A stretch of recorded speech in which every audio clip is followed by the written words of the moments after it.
Evening. At this time, I'll call the September 12, 2023 County Council Workshop to order.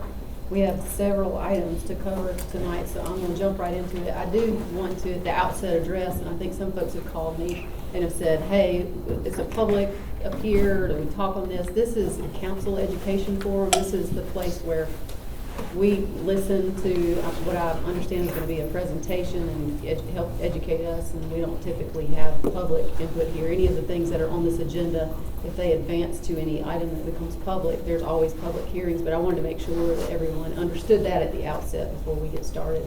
And with that, we'll go ahead and move straight into it since we've got some pretty big things to cover, and I'll turn it over to David to get us started. Thank you. And really, I'm just going to throw it over to Tyson Smith. He's with White and Smith, our consultant on this project, engaged to study how we might implement, what are all the ramifications of school concurrency, adequate public facilities, whatever name may be the proper way to phrase this.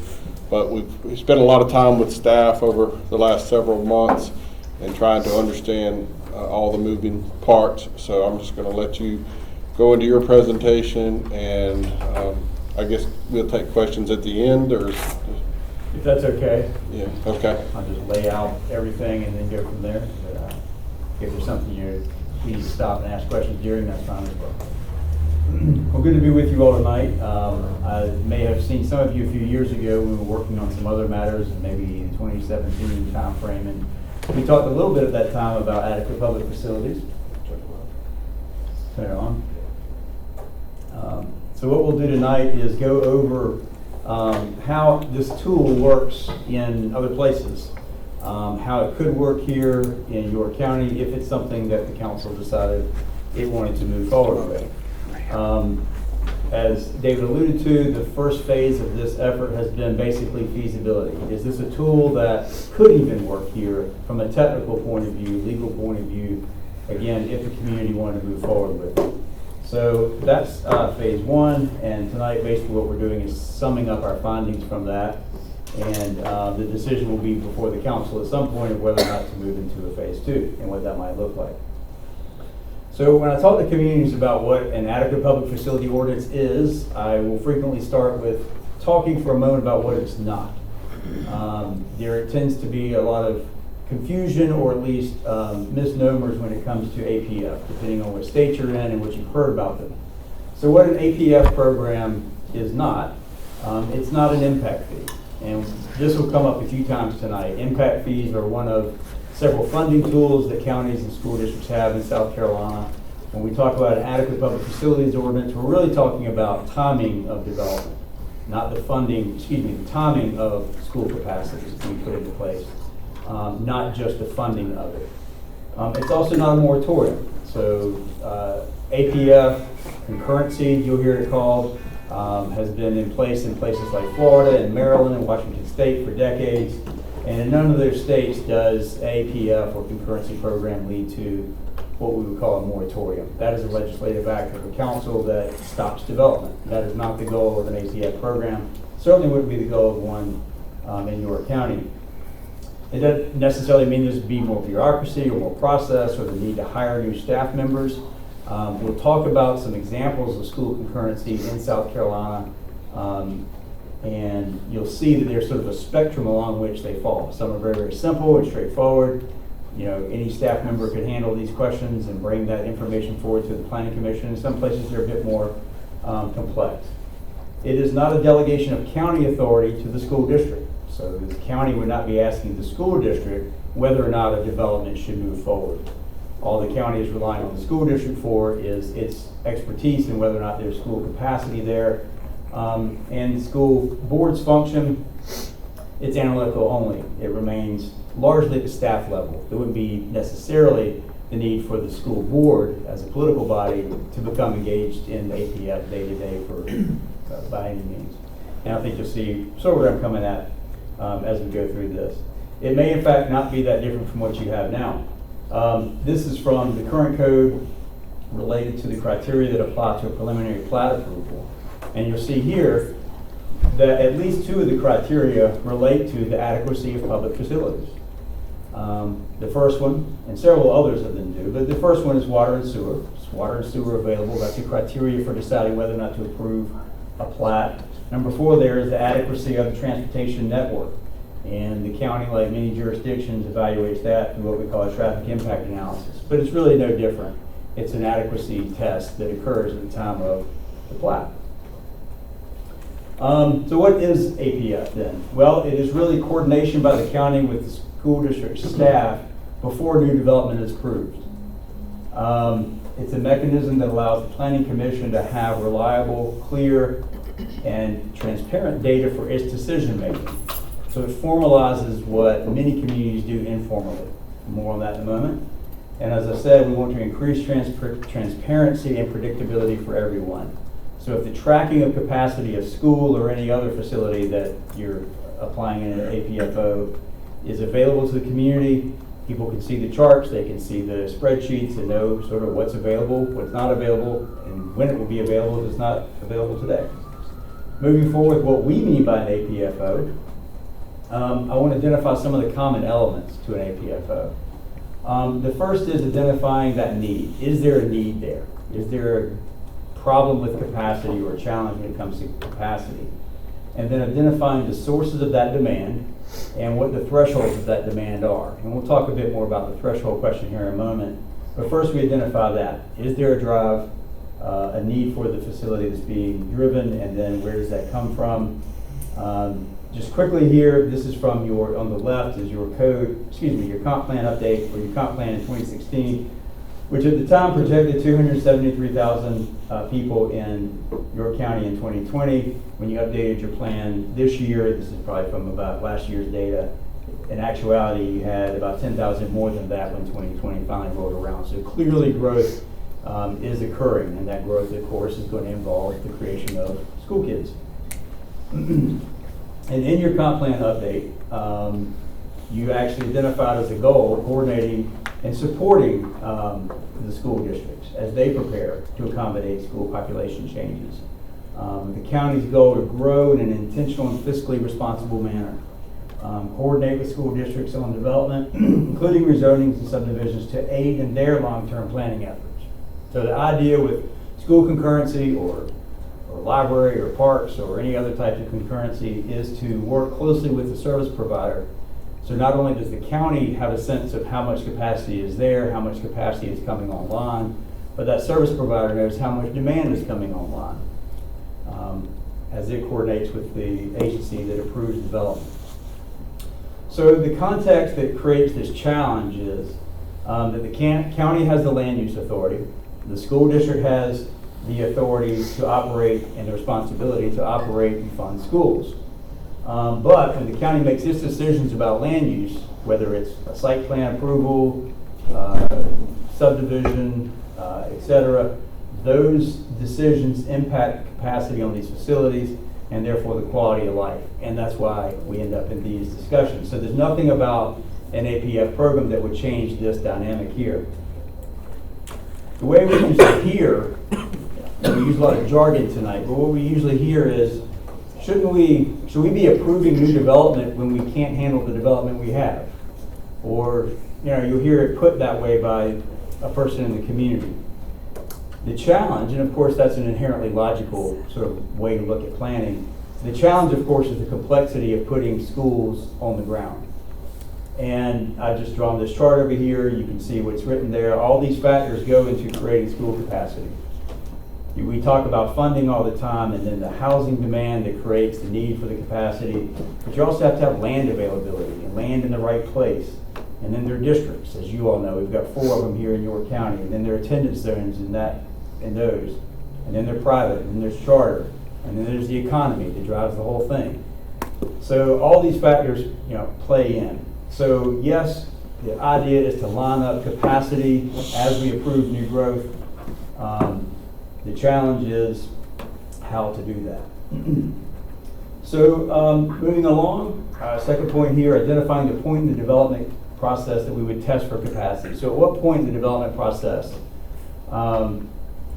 would you evaluate whether or not there's capacity. You may start from a rezoning or subdivision approval, all the way through a final plat and engineering to a building permit. At what points did you evaluate whether or not there's capacity to make that approval? You have to define adequacy, and we'll talk about level of service and what we mean by adequacy. What are we going to do if schools are not adequate at a time that the testing occurs? And then how do we coordinate with the agencies that are providers of this capacity? So I want to walk through a sample calculation. I have a giant asterisk up there that's very important. I want you all to understand that this is a sample. In a scenario, if your county had an APFO, each of the schools would have their own methodology for doing this. But as we talk through it, I just wanted to have a generalized example that we could all have under our belts as we get to the Q&A. So how do we tell if there's capacity? How do we tell if there'll be overcrowding created or made worse by a subdivision? We're basically just comparing supply and demand. On the demand side, we have what is the demand for a seat in a school? Well, first we have current enrollment at the elementary, middle, and high school levels. Those are the people that will be attending class tomorrow and be sitting in a seat. But we also have approved plats that haven't been built out, but we know those seats or the demand for those seats is coming. There can be other reservations for capacity for different policy reasons, and we'll touch on some of those in a minute. And then you would evaluate the proposed new plat. And this example, we're saying, well, they would create 20 new elementary school students, 10 middle, and 15 high school students. And you would get to the total demand number there. Okay? And then we look at supply, and we compare current student stations that are under construction. So say a school that's being constructed now that won't be online for another year or two, but we know it's coming, so we would let the new plat or the new developer, use, so to speak, that capacity. Because we know it would really be in place by the time the houses were built and the students were in the homes, et cetera. There could be student stations that are where funding is encumbered, but construction hasn't started yet. Well, depending on the situation, we should probably count that too.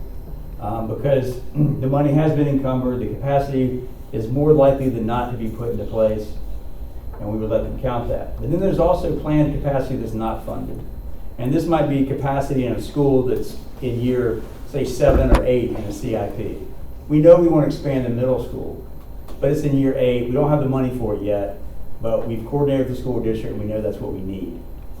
So if you count all that and you get total supply, you add it up that way. And then basically you just compare total demand to total supply to decide whether or not the schools are adequate when that new plat comes in.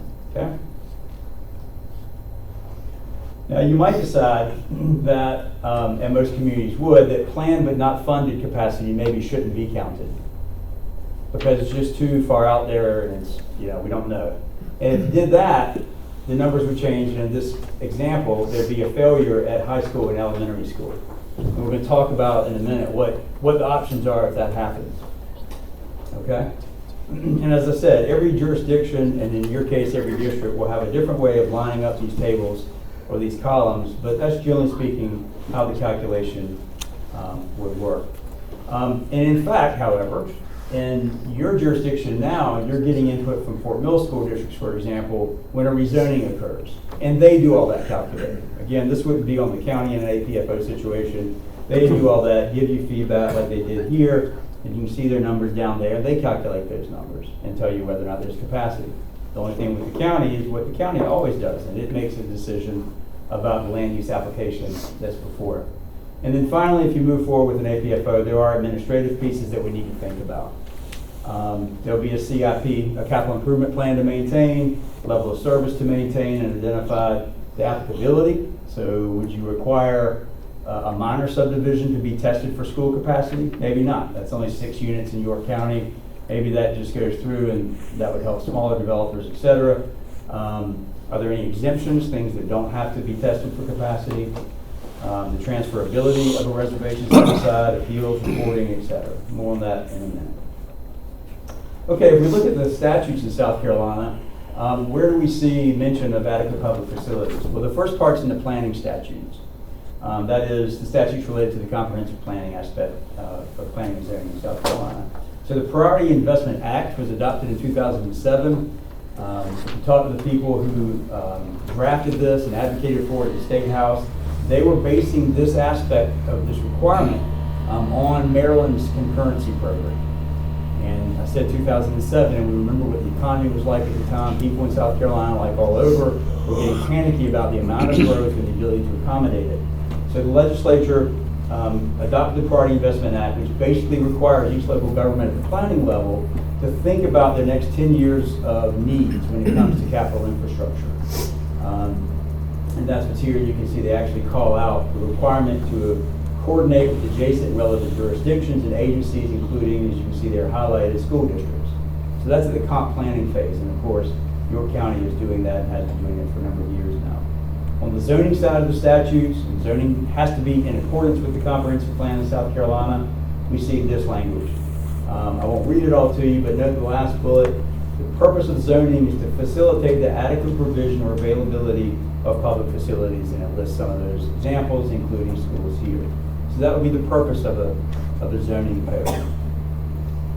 And then finally, I wanted to point out, and there's some other statutes that bear on this, but I didn't want to get too deep into this tonight unless there's a question.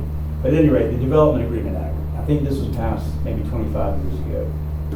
But this act goes right to the heart of adequate public facilities. And you can see that language there from the statute. Adequate capital facilities encourages private participation.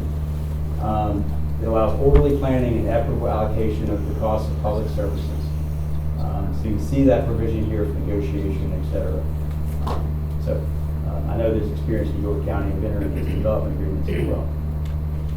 So I mentioned a few South Carolina examples I want to set some context with. As I said, some are more detailed, some are less detailed. So when I started my career, I was in Florida in 1992. And when I was an entry-level planner, and when we had a new project come in, it was my job to write a memo. Remember those pieces of paper we would courier over to the departments. And the memo just said, we have a proposed site plan, and the planning commission's taking it up next week. Can you serve this development? And we would get back these memos that said yes, basically. It wasn't very complicated, but we got an answer back. That's adequate public facility. That's concurrency. So it can be, as I said, very, very simple and very, very streamlined. There are advantages to having it that streamlined. It's also some advantages to having a bit more detail. So North Myrtle Beach would be a similar situation to what I was in Florida. They have one line when they do a rezoning, and one of their rezoning criteria is whether or not adequate public school facilities, roads, and other services exist or can be provided to serve the needs of the development, likely to take place as a result of the change. So if you look at the staff report in North Myrtle Beach, the city staff will indicate whether or not that criteria is met, and I suspect that they answer that question by checking with their service providers in a fairly informal way. This is not that different than what York County does, but what York County has done in this plat review process is this kind of taking it upon itself to add detail there. So these are the 4 general steps in the plat review process in York County. So you submit the application, it's determined to be complete, there's plan review, and that plan review includes interagency review, including a transportation impact analysis. And also, then we go to the Planning Commission and they make a decision based on the criteria. So when those review agencies are identified in York County right now, if you look at plats and some other approvals, these agencies are already coordinated with. So again, this wouldn't be anything that different. County agencies like Public Works, Engineering, Fire, 911. From the example earlier from rezonings, we know that the school districts can be coordinated with already there. DOT, DHEC, municipalities, if water and sewer is relevant. So that's happening during the plat process, and then you have approval criteria. And I listed those earlier. I want to make a point here. One thing that local governments are trying to do by adopting an official or formal adequate public facility program is to give their planning commissions a very transparent and reliable source of data for making its decisions.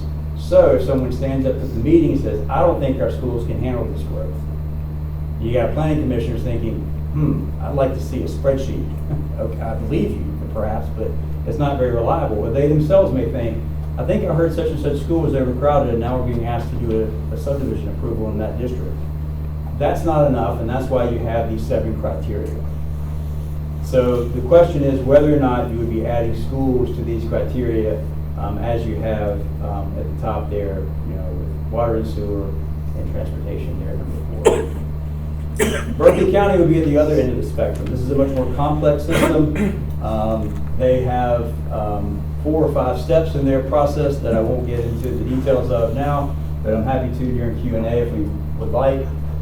But they start a process where there's a lot of coordination between the applicant and the council through its role as a committee very, very early, even before rezoning. So the conversation about capacity at schools, and this is where Nexton is, and a few of the gigantic developments you see going in Charleston, they're talking from the very beginning about capacity. And conversations are very typical down there to be occurring between the developer and the school district. So when they arrive for county approval, there's already an arrangement, or at least an understanding of what the capacity challenges are, if there are any. So this is a fairly recent set of amendments that they've come up with, and they're just being implemented down there, but there have been some dedications to the county school districts as a result. Okay, North Augusta, this is actually a program my business partner put into place for them in '07, I think, during a code update. This is an 8 or 9 page ordinance. In essence, it does what you would do in York County, but it formalizes that process and lays out exactly how it's going to happen. So you can see, for example, that it says there's an adequacy report. Yeah, that's kind of hard to read, isn't it? What this is saying, and I'm happy to get the staff or staff to you all copies of this if you're curious. This is on North Augusta's website too. But at any rate, what do we mean by an adequacy report? So in the case of schools, it might be identifying specifically how capacity would be measured. So everybody knows it's very clear. The other place I've highlighted this is important. How do you advance capacity? And what do I mean by that? Well, what if you test for capacity and capacity is not adequate? How do we advance capacity? Meaning, how do we bring it forward so there is capacity and the subdivision can move on through? Level of service standards. What is the level of service standard? Typically for schools, it's going to be students per classroom. If you have a very low service standards, then you're going to have all the school capacity in the world. But that's usually not acceptable to schools. There's a class size minimum that most communities want. We're going to talk about level of service in a minute. The point I wanted to make here is that unlike North Myrtle Beach, North Augusta has put that detail into its ordinance. That may seem bureaucratic or burdensome, but at the end of the day, that provides staff very clear direction. It provides the community very clear picture of what will be applied to them if they go through the process, and it ensures that everybody's treated the same. So in York County, what might you add to your current process? Well, if you added review of school capacity at the time of plat, the way you're doing at rezoning right now, you might clarify the information that the district staff provide to the county, so that each of the districts, if this is what they wanted, were providing the county the same thing, and then the county was doing the same thing with that information. So that would be like the types of information we went through with our charts earlier. Clarifying the role of the county versus the district staffs, so the developer, the applicant knows who to go to.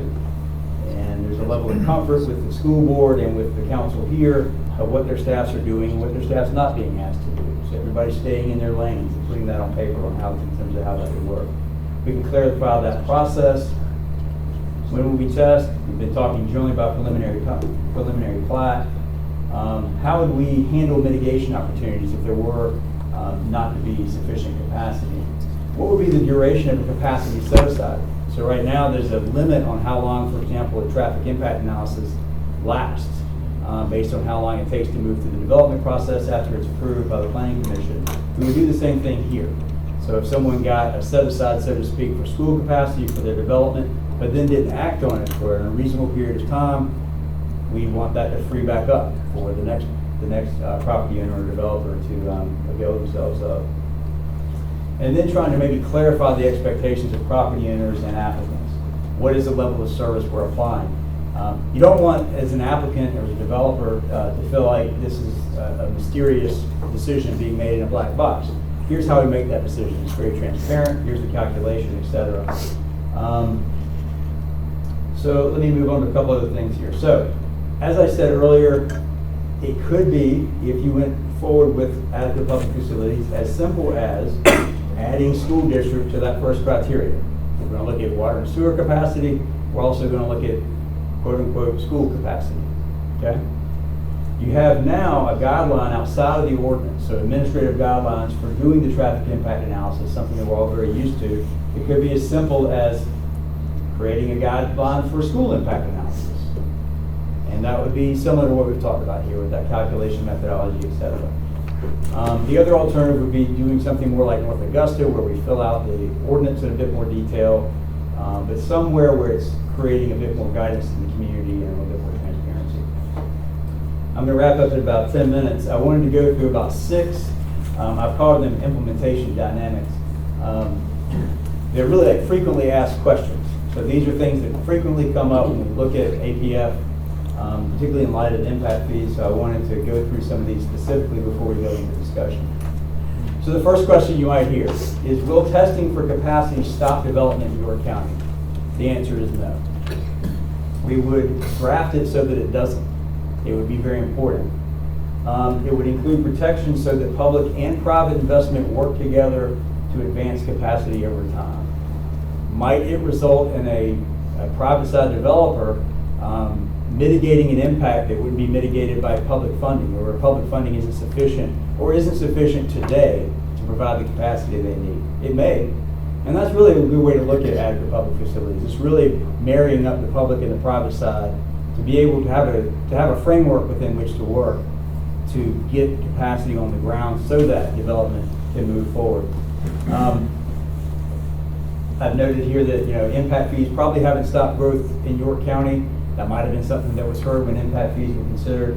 And concurrency certainly hasn't stopped growth in Washington and Florida and Maryland, places that have had it since the early 80s. So we would not expect an APF to be something that would stop development in York County.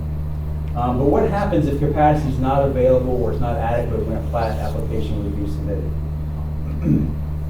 Like with traffic impact analyses, the application could be revised to reduce the impact on schools or to mitigate the impact on schools by phasing the development, reducing its size, or suggesting a way to mitigate that impact through a dedication of land or building or monetary contribution to advance those facilities. We talked about advancing capacity earlier, so that that capacity would be there for the students.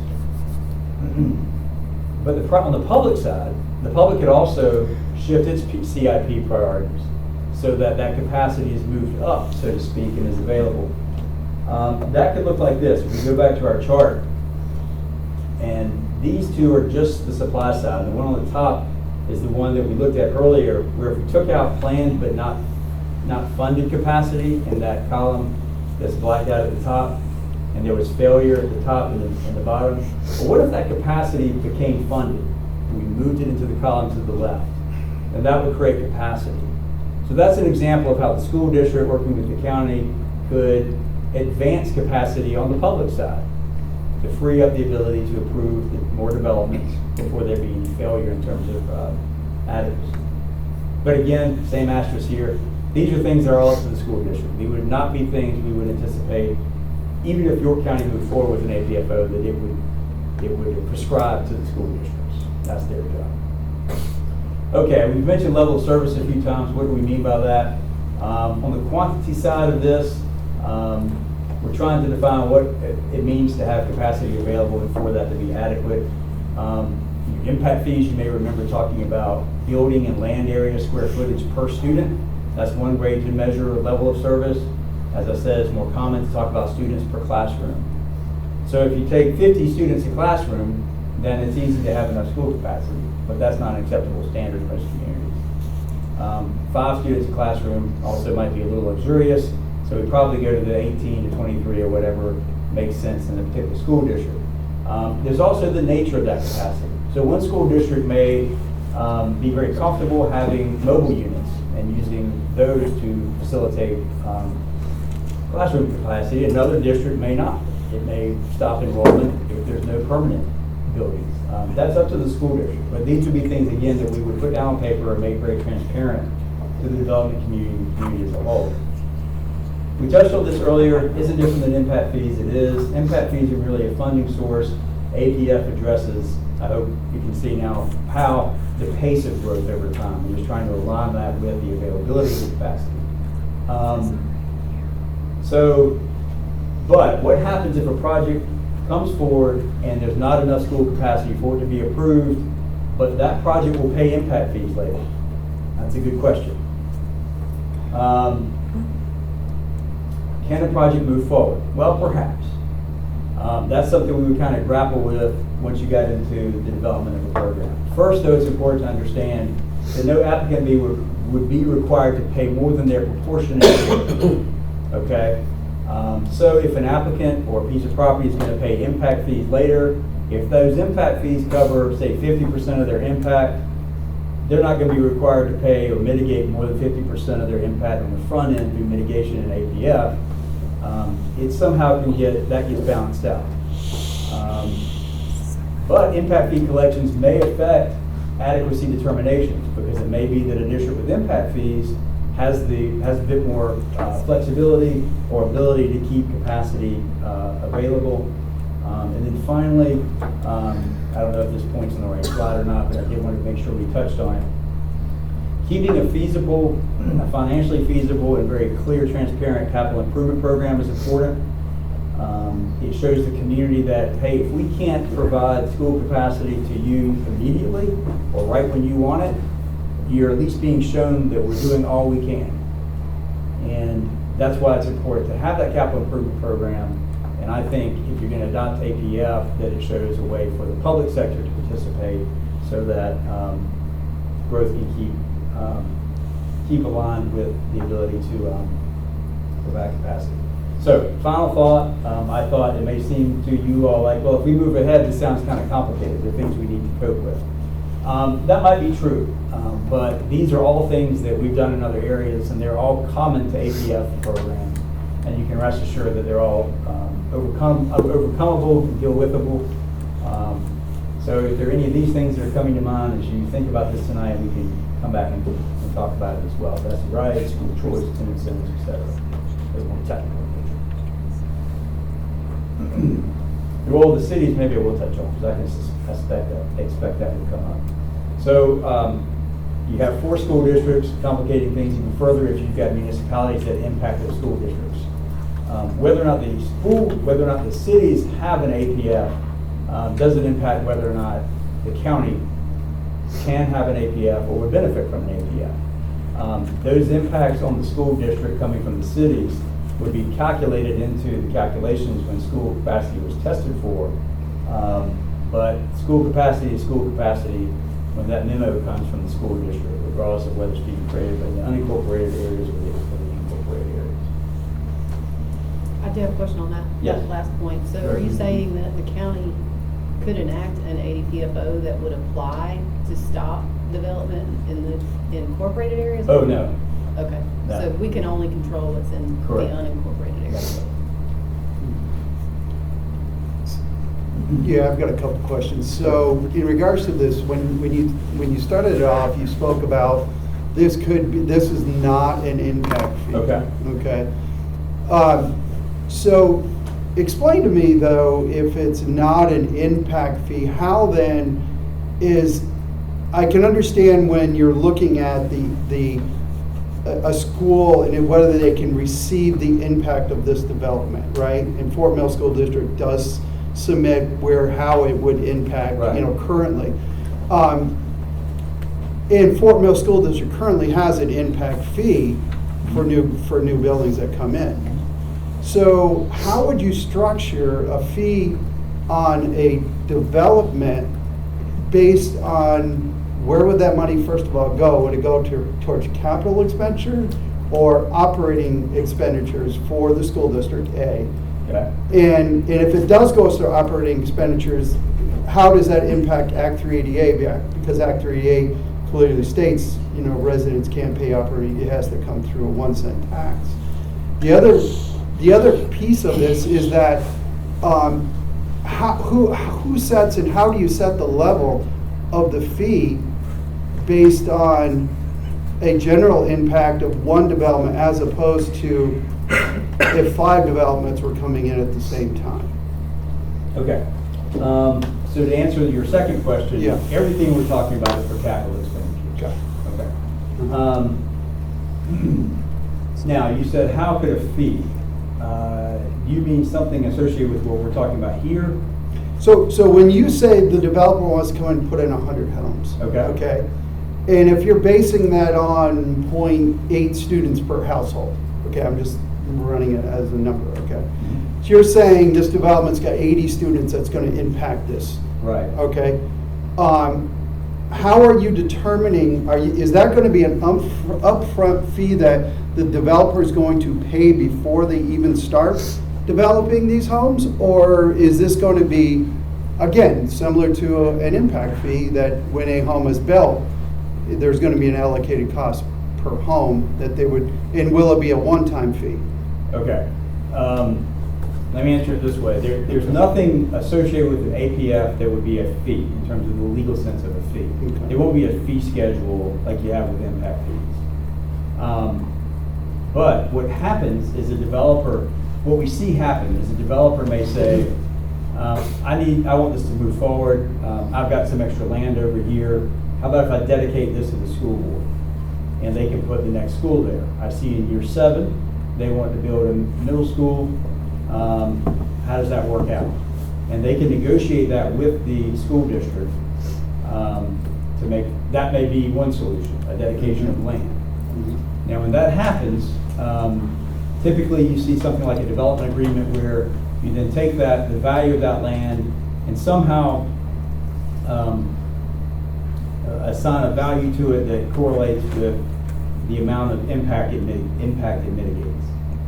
So another way to do it might be that you see developers will construct a school, or we'll fund the new wing on the middle school. And that is a process that is very similar in that case to a traffic impact assessment. So there's no fixed way, there's no fixed type of mitigation here. So there's no dollar exchange, in essence, revenue exchange back from that developer back to the school district. It's really done. It could be. It could be, okay. But your first examples make it as if they're gonna build a new wing on their school or donate property. Okay, all right, I'm just gonna pause for a minute. Sure. I need to digest this. It's a lot. Y'all can ask. Can I follow up on that question? I mean, I'm just, Yeah. because I'm a little unsure about this. Mm. As Tom states, if you have, if the facilities are not adequate, then essentially you're saying the developer can contribute toward a situation where they would be adequate. Right. And that would be based on how big a wing he has to add on to that school or something. Could be. And he negotiates that with the school. In a situation where, the example you used, I think there was 100 stations available. Developer A comes in and takes up 85 of those. Does he pay anything? Does he do anything? Or it's a check, yes, there's adequacy, so he gets those 85 spots. Yeah. And then developer B the next month Right. is doing another 85. Now he has to pay for 70 of those. Is that how that works? Yes. So, That's the nature of APF, right. Okay. It is the first in or last in, however you want to call it, just like with traffic improvement. so that's very much different than the It model we is. have with impact fees, which is everybody pays their proportionate share. Yeah. Now, Or whatever adopted amount. right, and so in this case, if you get in there and consume all the capacity, Mhm. you're good. But the next guy Could be. has a very different situation Right. here for him. Well, Yeah. I just want to add, just so I can understand the complexity of this. Let's assume that the property is right next to a municipality. Okay. And let's say, since the ADPFO only applies to county unincorporated property, if the county adopts something like this, does that then create if the city annexes it, we lose any ability to put that constraint on them. Okay, so the scenario would be, you're looking at preliminary plat in the unincorporated area. The result of that being approved is the developer participates in some way in the building of a school, some part of a school near the city. You get to the developer who's like, I need 70. The school says, okay, you're out of capacity. He needs to pay for 70 units or whatever it is. If it's annexed by the city and it's not within county unincorporated infrastructure, does that then mean that the city, we can't enforce that? I guess once it's annexed into the city, if the development process isn't completed, if I'm understanding the question, yeah, I guess you wouldn't be, but if they were in the county for plat approval, county gave them plat approval, they did their engineering and got final plat. Then the city annexed them, they would have to pull a city permit at that point. But by that point, the capacity question would have been resolved in that example. Can I follow up on Christie's question? Maybe I'm- So, yeah, and she's using an example where they're annexed, but let's say they're just adjacent and they're already in the city. So the county development has to pay for those 70 spots to be added. The city doesn't have an APF. So they don't have any such requirement. So developer B builds in the city, he doesn't have to do anything. No, that's a common problem with regulations, that's right, there's sort of jurisdiction, competition or That's the- jurisdiction. And he could even take up the capacity that this developer B just built to the school, the in-city. Yeah. That happens, that happens, See- that happens now. But see, District 3, which is much rural, our biggest problem is the municipality. Mhm. Okay, So, I mean, and I thought, is all of Florida still implementing this? Because I thought some of them did away. yeah, in 2013, the legislature rolled back a lot of the concurrency requirements, Yeah. but not for every facility, just for some of the facilities. So, And they also implemented something yeah. called pay and go. So you remember here I said, if you're gonna have to pay an impact fee, but there's failure, so Florida's, the legislature down there said, if the developer comes forward and is willing to pay their fair share, they have to be allowed to move forward. So that may have been through impact fees, which obviously are very common in Florida, but it could have been through a concurrency agreement, they call it, which is very similar to a development agreement, where a developer has proffered some other contribution. But the law in Florida now is pay and go, as you say, pay and go. Yeah, I mean, looking at this, and, I appreciate you showing this information. Looking at this, from a school cycle, it takes 3 years to build a middle school, 4 years to build a high school, right? In essence, the overall cost is let me back up a little bit. The overall cost of a school has to, obviously has to be gradually built up or funded by, an impact fee, right? As we're doing in the Fort Mill District, where we can build up enough funds to build that next school in totality. But when we look at, for example, our schools, we really can't add on to our existing schools, so we build them to capacity when we build them, so we'll build for the future. So when you meet capacity, and you get 5 developments coming in, they all meet capacity, that 6th one doesn't, to me, the value of an impact fee is much better for us than this would be, because it would only be the 6th development that would pay it, and the first 5 haven't put a dime into the future schools, whereas opposed to the impact fee, everybody pays through the process. So again, I'm just thinking out loud about this and the value of what we have compared to if we did something along these lines. Yeah, So, yeah. yeah.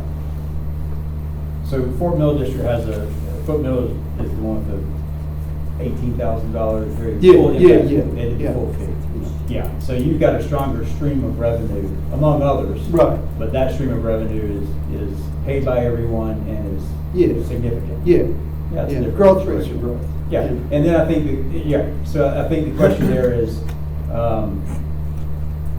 how does Fort Mill District feel about its capacity and its enrollment and crowding, or not overcrowding, or being, in other words, are those facilities adequate? They sound well funded or better funded? Well, I mean, the whole thing is that, as you pre-plan, and basically, they're doing the same thing y'all doing, looking at the numbers and your 5 and 10 year plan Yeah. and your future developments and all that kind of stuff. So they'll plot it and they'll lay it out. But based on those variables, the impact fee works very well because it's consistent and persistent with that growth model, right? So you can calculate out the future value of what you're going to have. Yeah. As opposed to something like this. If this was an overlay, I'd hate to be. You'd have an impact fee on, then you got your 6th development. Not only are you paying an impact fee, but you got a concurrency on top of that, and that would just really, I don't think it'd be a good thing for that 6th development. We can say that. So the development increases as it grows. So you've got the first developer, and then you've got the second developer, and the third, and you reach a point of diminishing return. So if you reach a point of diminishing return on developer number 4, why would you not want to limit those after that? I mean, if you look at you look at Fort Mill, you look at the Lake Riley area, why would you limit what you can do to mitigate the impact of those developments? I'm not looking at it as limited. I'm looking at a choice, and I looked at. It's not a choice between impact fees and this, though. You still have I would impact much fees. rather impose an impact fee as opposed to this, just because the consistency of an impact fee is much more. This is not a choice. It's not. This has nothing to do with impact fees. I understand, we're reviewing this, but I'm just saying in This is general. a separate tool Yeah. that allows you to be sure that the facilities are adequate, and it's kind of in addition to that impact fee. When this was originally requested, I requested this, it's been probably 2.5 years ago now, and what I requested was that we do an adequate public facilities for all infrastructure. I think there was probably a checklist that we could pick from, and we could say we want to help schools, we want to help fire departments, and whatever those things are. It was you had them listed on one of those earlier screens, but so I feel like we kind of missed the boat, and we've put, I think, some pressure on the schools for them to feel like, according to the letter that we got, they feel like that all the pressure was on them to, number one, make the decision, make the call, the determination of what somebody would have to do, and to suffer the liability of those decisions if there was any. So I don't know that there is, but I think that for me, it would be very important for us as a county to go back and look at, or to continue what we've started, and to look at, how do we help fire departments? Because right now we have impact fees that only offset the impact to schools, but there's nothing for fire departments. We're getting ready to buy a $1.3 million fire truck for the Bethel Fire Department, and it would be nice if some development was able to help offset that cost rather than us increasing taxes to do that. So I think it's important that we look at every opportunity that we have to keep taxes low, and I don't have a lot of sympathy for that 6th developer that shows up, because had we stopped a few back, we would be better off in some areas of the county.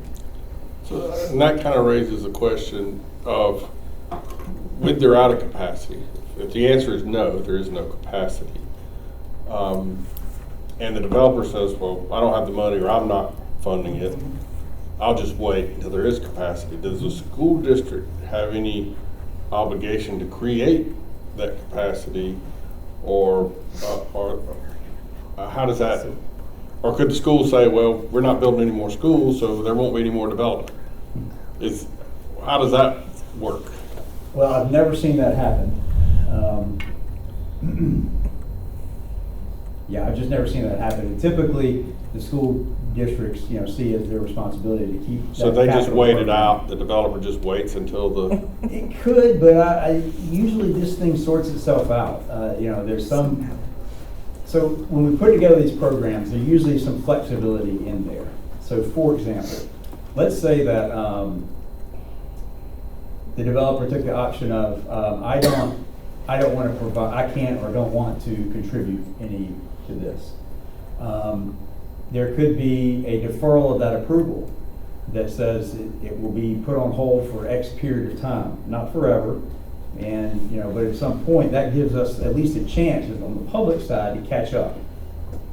But we also don't want this individual person to sort of be in their own individual moratorium forever. But, yeah, that could be something that could be worked out. That's the type of option you can work into these programs. I've just never seen in Florida or anywhere else where I've done these where any of the facilities just become capped. Well, and I guess it would work as intended, which is it would delay the development until the schools did build. That would be the theory, that's right. Frankly, what usually happens is the mitigation occurs and development presses forward. I think an example, I think there are a couple of examples. One is in the Lake Wylie area with Blue Granite Water. Blue Granite Water reached a point where they were not able to offer willingness and capability letters for additional growth. So I think we have to stop and look at this and say, okay, what are we going to do? Are we going to, are we going to slow the growth? We're going to make people wait until there is infrastructure? I mean, how could the answer to that not be yes?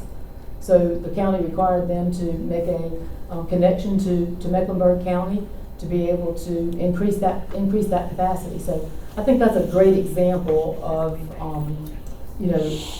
of reason, and the willingness and capability letters is one of the first things that the county asked for.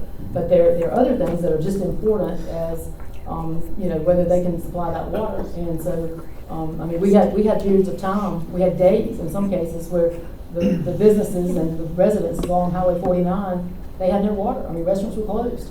So I think we have to look at some point we are at capacity on some things.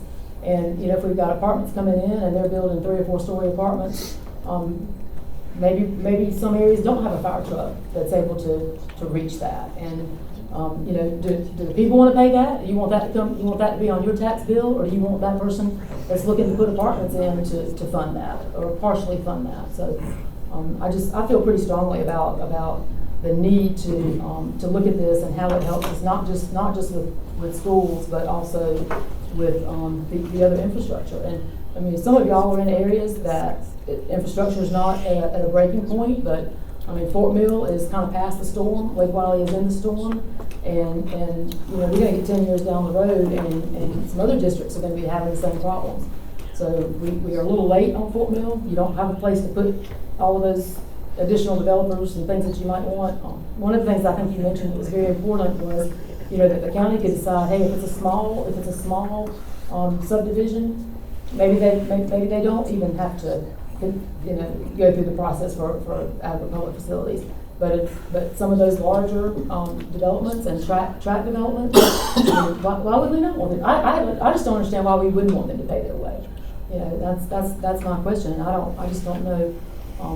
We can be scared of things and not putting things in place, or we can work toward things, adding things to the toolbox that maybe not everybody's done, but maybe we are blazing a trail in a way.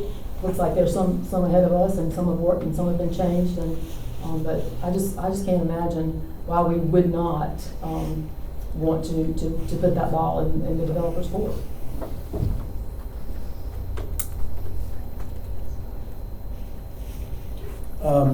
I'll share a couple of comments. I went and did a lot of research, like some of you probably did as well. And the thing that I uncovered was when you talk about infrastructure capacity, you're talking about stormwater for completeness. You're talking about stormwater parks, solid waste, water, sewer, mass transit, roads, drainage, public schools, EMS, fire and law enforcement. I may have left something out. But it just seems to me that with everything we have on our plate with council right now, that this is probably not the time for us to implement or consider implementing concurrency or anything associated with this. But I do think we need to have a conversation about smart growth, because if you look at the counties you mentioned, you look at 274, you look at York, South Carolina, the area around it, you look at western York County. At some point, you look at the eastern side, at some point those areas are going to be challenged with growth. So I do think it makes sense for us to carve some time out and begin having conversations about how we're going to implement the infrastructure to support future development and the kind of development we want. If you look at Fort Mill as an example, you know, the school district can't put a school necessarily in the city limits of Fort Mill because they just can't find the land. Right? They've got to be very creative in how they build schools. So they're very limited in what they can and they can't do. So each little area has their own challenges, and I think this county is at a point in time where we need to take a look at the infrastructure, define it. I mean, I just named a lot of it. I'm sure I missed some stuff, but define it and figure out how we're going to target this. How are we going to address this moving forward? And I think that means we have to invite some people in and have conversations with them. I had heard that, and I read the letter from the superintendents, the four superintendents wrote a letter saying they were not in favor, but they also mentioned in the letter that, I think it was in the letter, maybe someone shared this with me, that they had asked some questions at the meeting and they didn't get answers to those questions. I don't know if you have any of those questions and the answers to what they asked, by chance. I don't recall any that weren't answered, but Okay. have them send them to me, I'd be happy to do so. So, with that being said, I think one thing I've learned in 8.5 months on council is that we, with good intent, will pass an ordinance. And then after we pass the ordinance, we begin to hear from those that are affected by the ordinance. And really, I wish we'd done our due diligence better, me included, on the front end, to understand the impact of that ordinance before we passed it. And I won't even name the ordinances that I'm speaking of right now, but we're going back and we're having to revisit something that we passed. Which means that, I think, and this is an example right here tonight, I think the process is you go out of your way to engage the stakeholders in the conversation while you are trying to get educated. That means you're hearing from both sides and all sides so that you get a complete perspective on the issue at hand, and then you can make a good informed decision. What I've seen in the last 8.5 months is that we're making decisions with not maybe all the information that we need, and we need to spend more time getting the information from the people that are affected. In my opinion, there should be a forum tonight for the school districts to share with us. I wrote down at the bottom here, you know, our workshops. Maybe we need to reformat our workshops when strategic partners need to have a chance to share with us how they feel like this is going to impact them. Because if we don't, we're going to pass an ordinance and we're going to have to come back and revisit it anyway because they're going to make us aware of it. And some of us, if we have a majority that says we want to reevaluate it, we're going to go back and reevaluate it anyway. So I just think it makes sense in any major decisions that we're making on county council that we involve the people and the entities that are affected and allow them to have a voice in the process. Yeah, I second that. I think that's critical. I think that, for example, I mean, tonight being the fact that this is directly impacting schools, this directly impacts schools, and having this conversation, I mean, my background being on the school board, I could understand what they would be looking for, and I could understand where there would be pushback from, the boards on this, but having those conversations directly is critical, because if we take a little longer on the upfront to get it right and to understand, then we're not having to backtrack on some of these things. So that's critical. Yeah. I agree with you. Yeah. I think what we should do is continue the study. I think we should expand the study so that we're not sitting here with just school districts weighing in. Watts, when you talk about the different things, I mean, stormwater and mass transit, those are things that we got time on those things. But when you talk about schools, and I'm gonna talk about the York School District in a second and how this impacts them, how this negatively impacts them. But we've got big things like that aren't maybe on the radar yet for adequate public facilities. We're not asking developers yet to help pay for mass transit, in my opinion. But I think we've got some things that are right here, right before us, and one of those is schools. I mean, don't come asking for impact fees if you don't need any help, right? No, I mean, and the letter from the superintendents is very concerning to me. I do understand that they maybe felt like all the pressure was on them. But you've got one school district that has a full impact fee in place, $18,000, and adequate public facilities does nothing but help them. You've got a school district with a low impact fee, and the reason that impact fee is low is because Tischler Weiss, their own consultant, recommends an adequate public facilities ordinance in conjunction with an impact fee. How long are we gonna wait to put that in place? I mean, how long are we gonna wait to do that? I mean, that's in every school district, impact fee that Tischler Weiss did, written out, and I've got it, I brought it with me tonight. So if their consultant, that is, everything that they think he is, then why would we not take his recommendation and go ahead and do that? We've got fire departments that, in Christie's district, we've got fire departments, they need fire trucks. And they need help spending this. So as the donor district, Fort Hill and the Lake Wiley area, you know what, it would be nice if some developers would help the taxpayers fund some of that.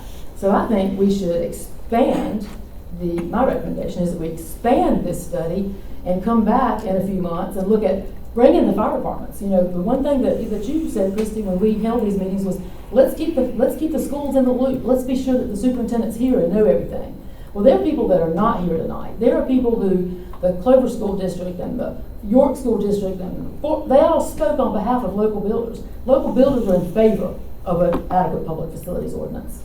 It helps the local builder.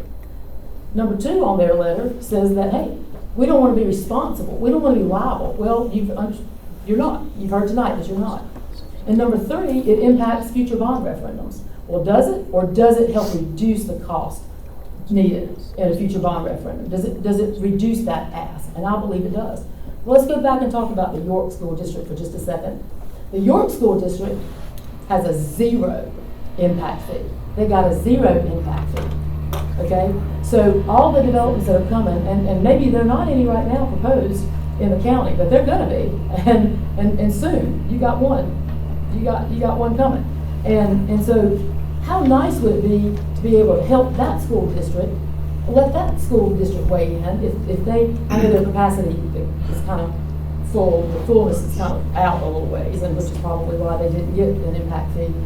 But, the more we approve, the more rezonings we approve, a 10-year school plan gets reduced to an 8-year and then a 6-year. I remember when I first ran for council, I went to the Clover School District Board meeting, and they had a 10-year plan, and there weren't any schools in it.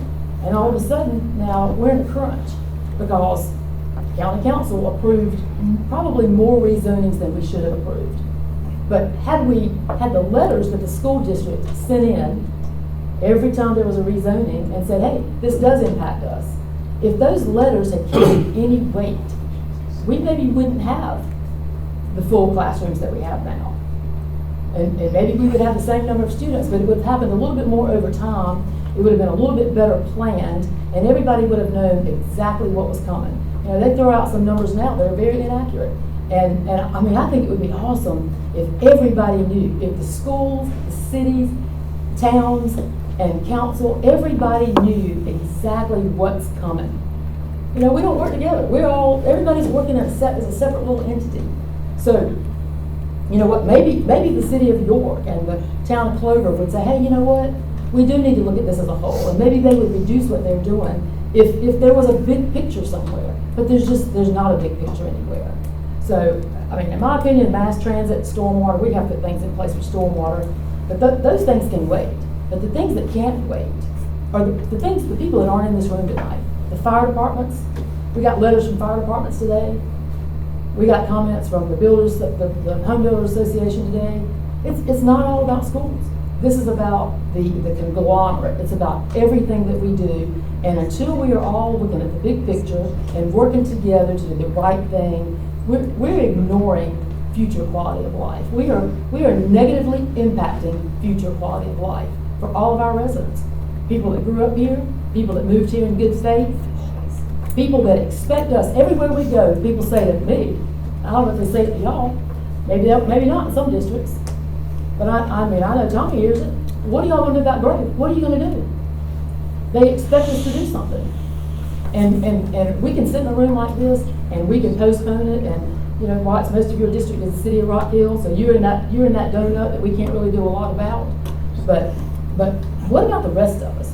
How long are you gonna make the Lake Wiley area and the rest of Fort Mill wait for county council to do something? How long are we gonna talk about it, look at it, study it, spin our wheels? I believe that we should continue to engage with a consultant, and we should bring the fire departments, the sheriff's office, and anybody and everybody that we can think of that where our rezonings and things are impacting growth. You can look at the budget that the council has to approve.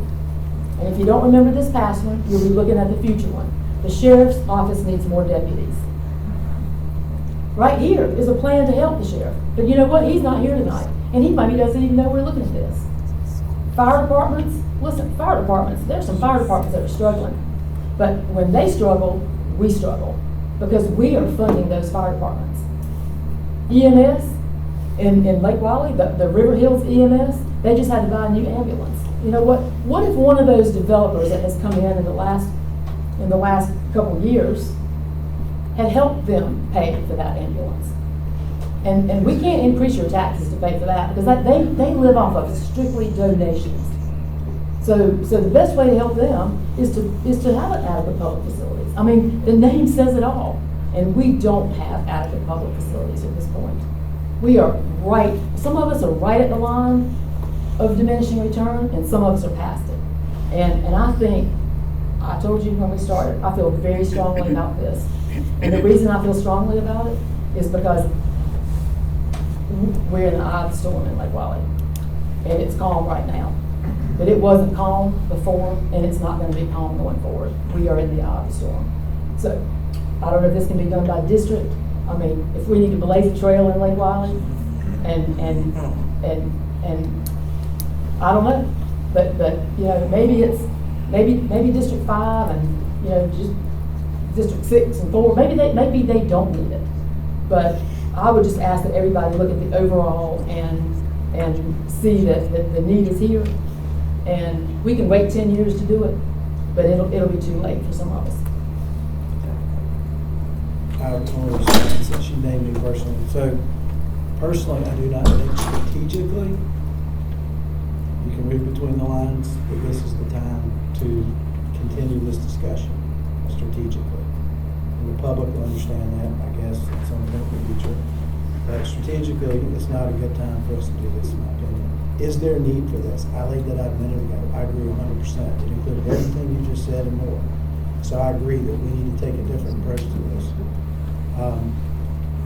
You mentioned Rock Hill. I just want to make sure we're clear for those in the room too. I didn't get elected to represent Rock Hill. I got elected to represent York County, and that's what I do with every single vote I make. And I stand by every vote I make. So I represent York County, okay? That's Lake Wiley, that's York, that's Fort Mill, that's TUK, and every other area in between Clover. This is a countywide proposal. I understand that. I don't think the discussion is going further tonight on this topic personally. And I do want to say this. You mentioned Clover's a donor, or Clover Lake Wiley is a donor community. Duke Power represents all of us, 282,000 of us. We're all paying bills, indirectly or directly. So that's not necessarily true. So I wish you wouldn't say that. My comment had nothing to do with Duke I County. know, but it's. But Anyway, if what we can do. Strategically, I don't think this is the time to pursue this.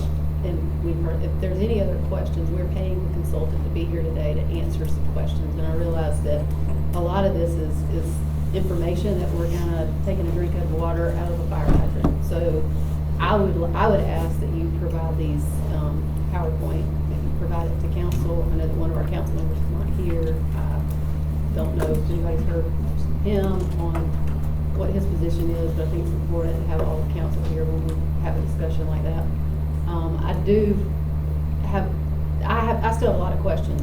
I've heard some things that have happened in Myrtle Beach and Berkeley. I can't tell what the implementation side of that is. Okay. I don't think it's going to take us all night if we stand here trying to ask those individual questions. I think growth management is something that our council has worked very hard on and continues to work hard on. Some of the questions that I know that I want to follow up on is when it comes to the roads and when it comes to water and sewer. I know that council adopted ordinances with RECO that put into it requirements that developers are required to meet. They have to make sure that they meet the standard. So I know that that's part of something that's contained in that. I don't know if that means those things are exempt from that. We do have 16 fire departments, 7 of which are special tax districts. And so the fire department issue is one that's very complex. I don't know if you've had an opportunity to look at that, but I think one of the things the council's going to have in order to do anything further is some recommendation from management as to cost to proceed, what that looks like, and letting council have a little bit of time to digest what we've learned here tonight and understand what that is. Does anybody have any other questions for our consultant tonight? We have a couple of other things we need to address on the agenda. Thank you. Thank you. Appreciate your time. Yeah, appreciate the time. And presentation. And we would like to get a copy of that, if you don't mind.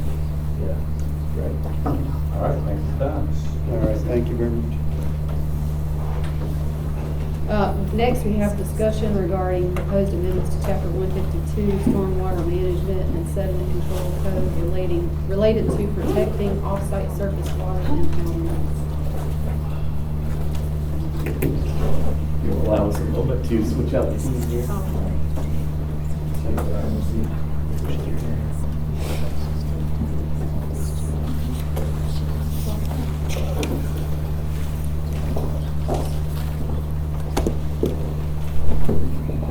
Good evening. I do really appreciate y'all's time to sit here and listen to this initiative that we've come up with staff and so forth. We got 2 ordinance revisions here that we want to propose to address what we feel is some pretty critical and important items and so forth. This first one right here, of course, and I'm going to go through this one chapter here, 152, and then we can stop for questions and so forth, and then we can go on to the next one, which will be the floodplain ordinance stuff. So this is okay, all right. So the question is, well, what are we trying? Why do we want to revise the stormwater ordinance? And what I want to do is I want to address what we see here on this picture and so forth. This was actually a August 2018 off-site sedimentation event that had happened up off Mill Creek and so forth, in the Lake Valley area. Pretty substantial and catastrophic failure of some stormwater measures on the construction site.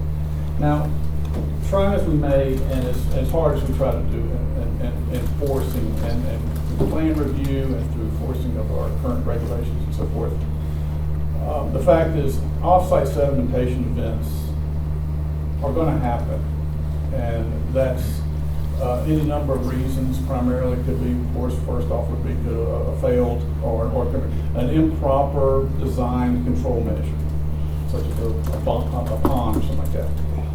Now, it could also be that the pond or the measure and so forth wasn't installed correctly and so forth during construction.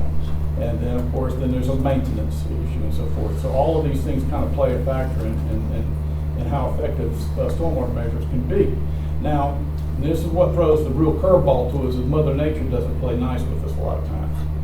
And Mother Nature will throw us a storm event so forth that far exceeds what our current standards are, design standards that we adhere to on these laying out these stormwater measures.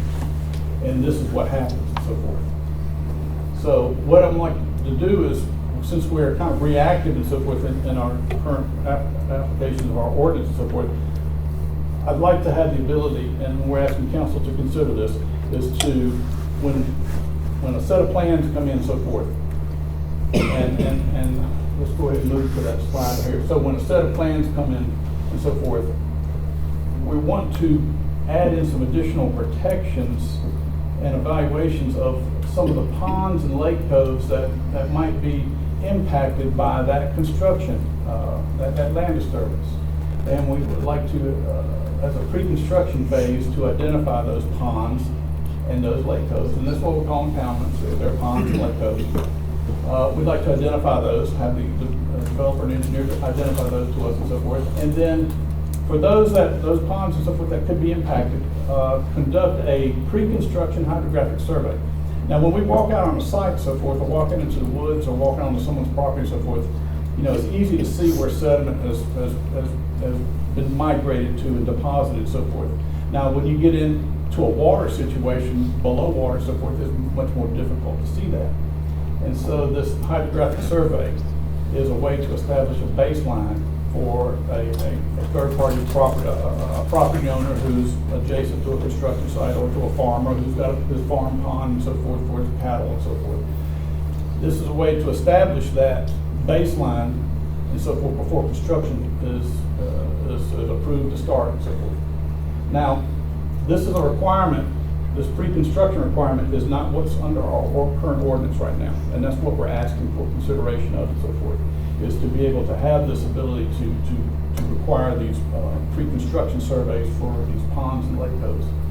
Now, this ordinance revision is also going to encompass a couple of other phases which we currently have the ability to do under our current ordinance and so forth. And it's when we go into active construction and so forth. Now, when we do have an off-site sedimentation event, these are the things that we require. We require a professional wetland scientist report, a sediment volume, and in cases of if it's significant enough and so forth, we require that the pond or lake cove be cleaned up and so forth.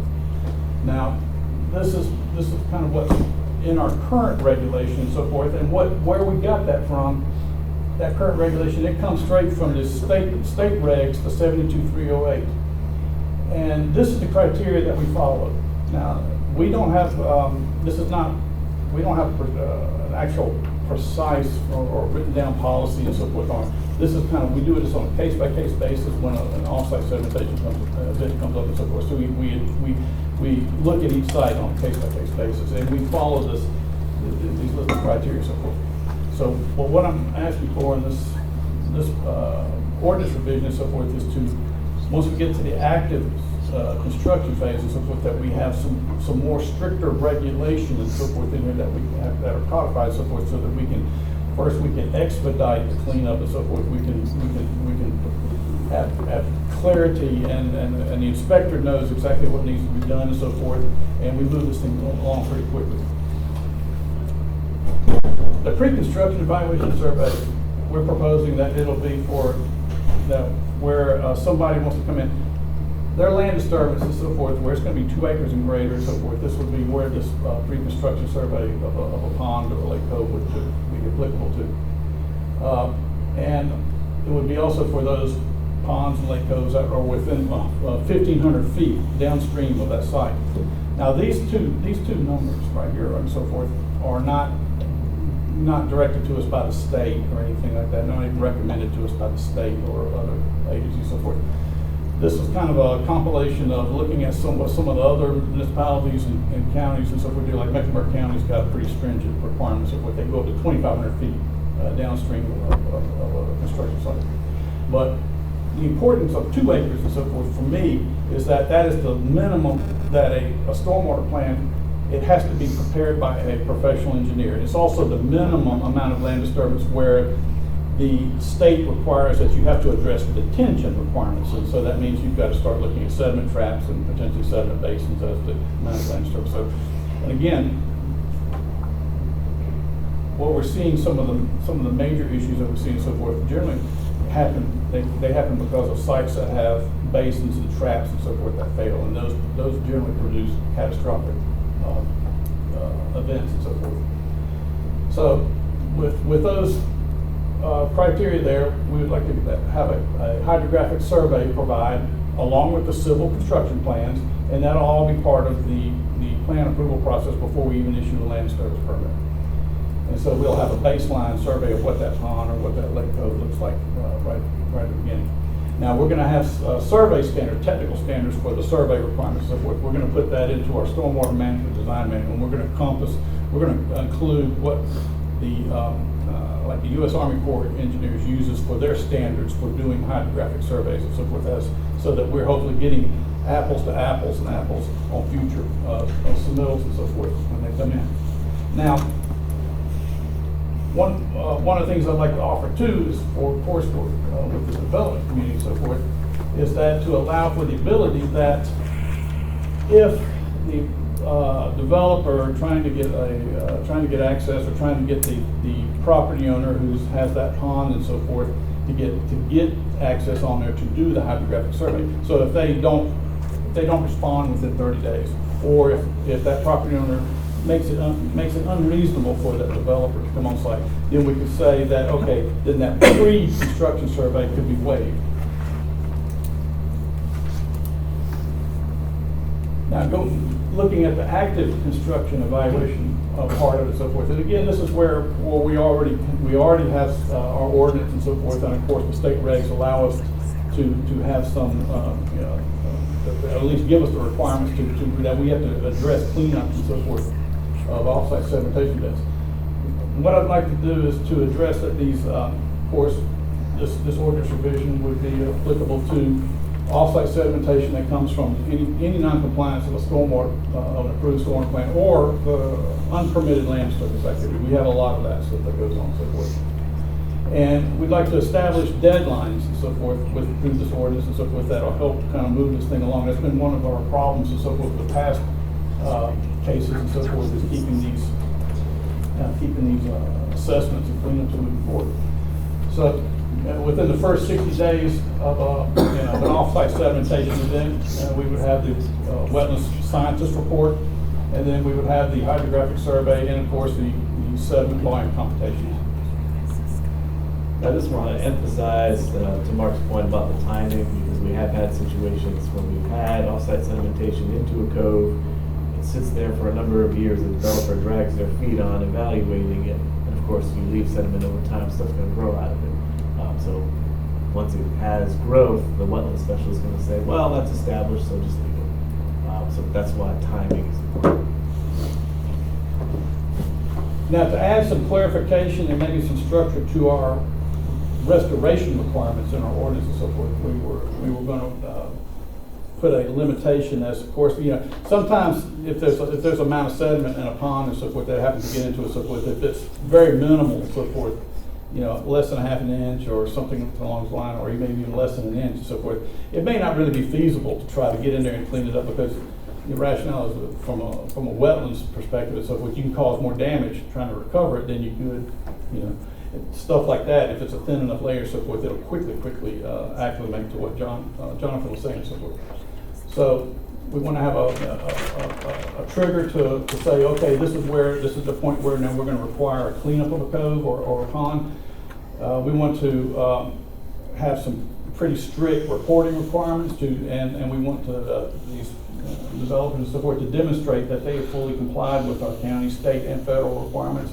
You've got U.S. Army Corps permitting and authorizations you need to get. There's the state through the DNR, even DHEC approvals and so forth. So it's quite a list of things, and we want to make sure that there's compliance with these requirements. And then also strict adherence to schedules and deadlines. Again, we've had some sites, and we've had this one site that was at the very beginning of that we showed you the picture of and so forth. It actually took 5 years to get to the point where we got that site cleaned up. And there was a lot of push from the developer and the developers, professionals and so forth to say, listen, this is already acclimated. You're going to cause more damage getting this out. I said, no, it's pretty substantial. Could I ask you something? Yes, sir. You say it was a while before it became established. Yes. So are the ponds and the silk fencing and the already policing the job sites not working, or what? To let something go that long until it gets acclimated? Well, a lot of it, once it gets into water, it's entered into a whole jurisdictional and problem. I already thought y'all was operating under containment on the site. Well, we do, and we try the best to but like I said, sometimes Mother Nature doesn't want to play nice with us and so forth. So the best laid plans, the best installed measures and so forth, if the storm event is of such intensity and so forth, it may just blow it out and so forth, wash it away, and cause a problem. Now, when it gets into water, especially to like Lake Wylie and so forth, that enters the realm of the Army Corps of Engineers, also Duke Energy and DHEC and the DNR and so forth. So there's a lot of state and even the federal, requirements and so forth that we have to address. And that's what slowed this one code cleanup down tremendously and so forth, was basically the Army Corps, the lack of staffing at the Army Corps level and so forth during this time frame and so forth. There was also the COVID pandemonium and so forth that went on and so forth, and disruptions from that and so forth, from government services and of course the Army Corps services. That really delayed things quite a bit and so forth, and that's one reason why it took a good little bit of time. But there was also some dragging of feet by the developer and so forth. The developer didn't want to clean it up, but and he tried, demonstrating it through having a wetland specialist, provide reports and so forth on it. So you already have the ability to clean it up the way you wanted it to? And that was just what authority I tried to use under our current ordinance right now. So why do we need something new if you already had something there to go ahead and? Well, it's like I said, we go back and we look at this right here is what we go to. This is what we point to. Was that cleanup in the water or was it on? It was in the water. Okay. It was in the water. But these 6 items and so forth, and of course they do leave a lot for interpretation and for us to look at and so forth. But the thing is, we've actually had some site, this one site where we've had turnover of staff. We've had inspectors that have been rotated out and so forth. And that disruption right there from the county side and so forth kind of slowed things down too. So Thank you, Mark. I understand this has been through committee.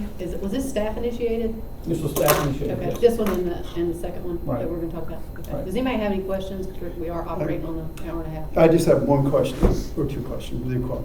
This is all pre-construction though, correct? Is this requirement would impact them at pre-construction? So any existing properties wouldn't fall under this. This would be future pre-construction properties. Right. This portion right here is what is the pre-construction requirement. That pre-construction survey before any construction, any land disturbance happens. Right. This is what's brand new and that we don't have the authority to require this. Establishing that baseline before any type of construction starts, I think, is important. Okay. But your ask is to add this to a pre-construction. Right. Now, yeah, this active construction, again, we're adding some more structure and clarification to our process. So this is during a construction phase? This is during construction, right. Okay, and the other one's pre-construction? Right. Not changing any existing facilities, but this is for active for New project. pre and in the process of. Okay. What's the cost to the homeowner for the 2 requirements? Cost to the homeowner? Or Or for the 2 requirements if they had to address a Well, pond to a homeowner, I'm hoping that because we're putting a cap as the bottom floor on it as a 2-acre land disturbance. Mhm. Generally, we see homeowners building in their individual lots and so forth, their land disturbance is like a half an acre, maybe sometimes it gets up to 2 acres. So generally, they're not impacted and so forth. This is for generally a larger scale land disturbance. Like I said, we don't generally see a problem where it's mostly a silt fence failure from a smaller site and so forth.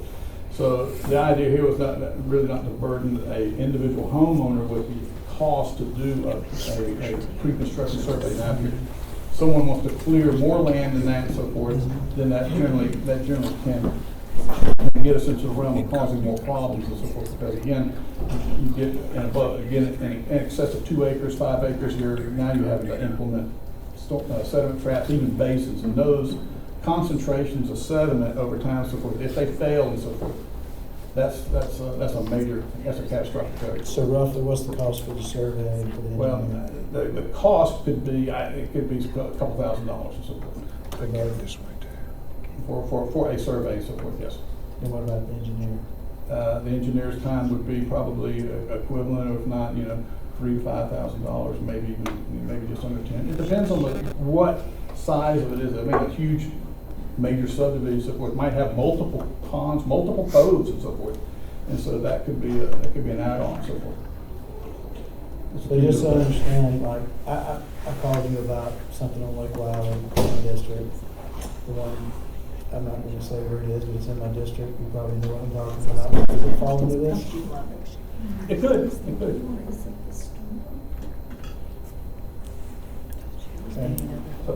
But would they have, but is this requirement only for properties that butt up against like lakefront or anything, or is there, you talked about going into large bodies of water. Is this would be just for properties that butt up against lakefront, or? If that pond or that lake cove is within, say, 1,500 feet of that property boundary of that site that has the construction on. So, yeah, it could be the properties that are really adjacent to it, but it could be that within that 1,500 feet.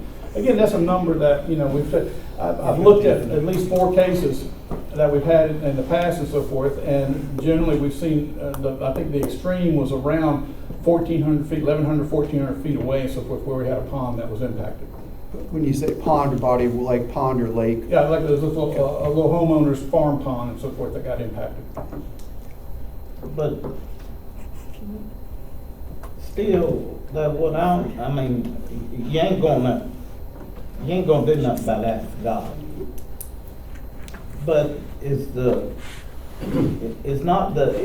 this is happening, is the inadequacy of the engineering and how the site was done first, not to blame before? Well, we do look at that, yes, but we also look to say, well, were the measures installed in accordance with our current ordinance? We restructured back in 2019, rewrote our ordinance and so forth, hopefully to have a better ordinance, and we've also got a stormwater design manual and so forth that we can use and so forth, and use that to evaluate sites. Right, but I mean, I'm sorry, what are the storm, what do they have to be designed to? Like a 20-year storm or? Oh, to the 10-year storm event. To the 10-year storm. The problem, Tommy, is Yes. we require them to design a 10-year storm to protect against a 10-year storm. If you have a 50 or 100-year storm, they're not going to stop that. well, that's what I just said. You ain't gonna help get that. But then we still hold the developer responsible, That's correct. Yeah. even though it exceeded the design capacity.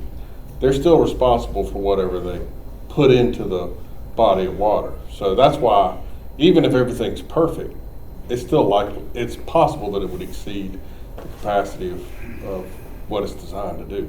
Yeah, well, I mean, I understand that. I just know that somewhere along the line there, though, because I spend a lot of time on job sites, working on equipment, and I've seen silt fence that's been knocked down, and it didn't just get knocked down, and undoubtedly anyone from York County ain't come around and made sure that they're maintaining the fence that's already up. To our staff and so forth, any one of our inspectors and so forth may have anywhere of 125, maybe 150 active construction sites that he has to inspect once a month and so forth. And so you do the math and so forth, and that could be 5, 6, 7 sites he's got to hit in a day. And so it's very rare that we proving we got too many dang folks coming in here. That's what they. So Mark, just one clarification. I understand construction sites, but will staff or inspectors ever evaluate a piece of property that nothing's happening on, but they see that there's an issue and they write a letter to the homeowner and say, 30 days we need to do a survey of the property because we think there's a problem? Is that going to happen? If I understand your question and so forth, I guess the only time this would trigger it is if a set of civil plans were going to come in and so forth. So a proposed development was going to come in, and we know that it's going to the civil place. Maybe even at the preliminary plat, like a subdivision, that could be a trigger too. But with the civil plans coming in that phase for like a larger commercial development or industrial site, even the large subdivision, so forth.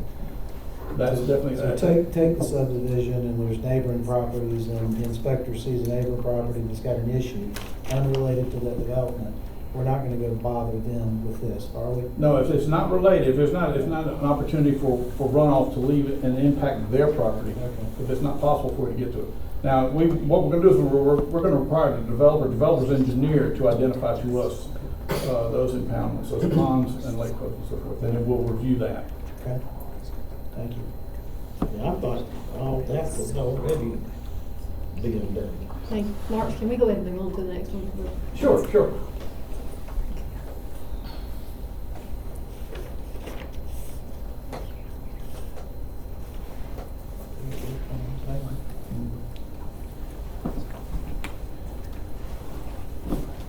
All right, chapter 151, our flood damage prevention ordinance. Again, starting off as to why we want to have why we've got some proposed revisions. This was all came about a November 2020 storm event that came across the county and so forth. And what happened was it resulted in an impact to Miss Kathy Basinger's house and so forth. Of course, there were other complaints that came in that day and so forth from the storm event, but this one's most notable because of the 3.5 foot of water which was flowed into her first first level of her house and so forth. Now, if you would expect this if you're in a mapped flood hazard area and so forth, that this could happen and so forth. Well, Miss Kathy Basinger's house and so forth is not located in a mapped flood hazard area. It's not near a mapped flood hazard area. So this one kind of prompted what we thought would be an excellent use of county resources was to go ahead and let's map this portion of the Regent Park, look at their stream, these unnamed tributaries and so forth that are not mapped and so forth, and to see what kind of a problem that we do have if this is going to be indicative of all of the urbanization and development within the Regent Park community. So, and I also want to point out, National Flood Insurance Program is what we're operating under Chapter 151. Now, they have this little statistic here and so forth, and they talk about the 100-year storm event, a 100-year floodplain. Now, that's kind of a misnomer. That's for us older engineers and so forth. That's what we brought up on. Now, the actual and the better description of this, they call it the 1% annual exceedance probability, and so that means you've got a 1% chance within a given year and so forth that you're going to have an event of this magnitude or greater and so forth. So, but the statistic here that's kind of really interesting, I think, and so forth, has to do with the fact that, and this is what the NFIP came up with, is they said within the life of a 30-year mortgage, taking this 1% annual exceedance and so forth, you're going to have a 26% chance of being impacted. That means a 1 in 4 chance any given year and so forth during that 30-year mortgage. So that was kind of a very interesting thing that statistic I saw. So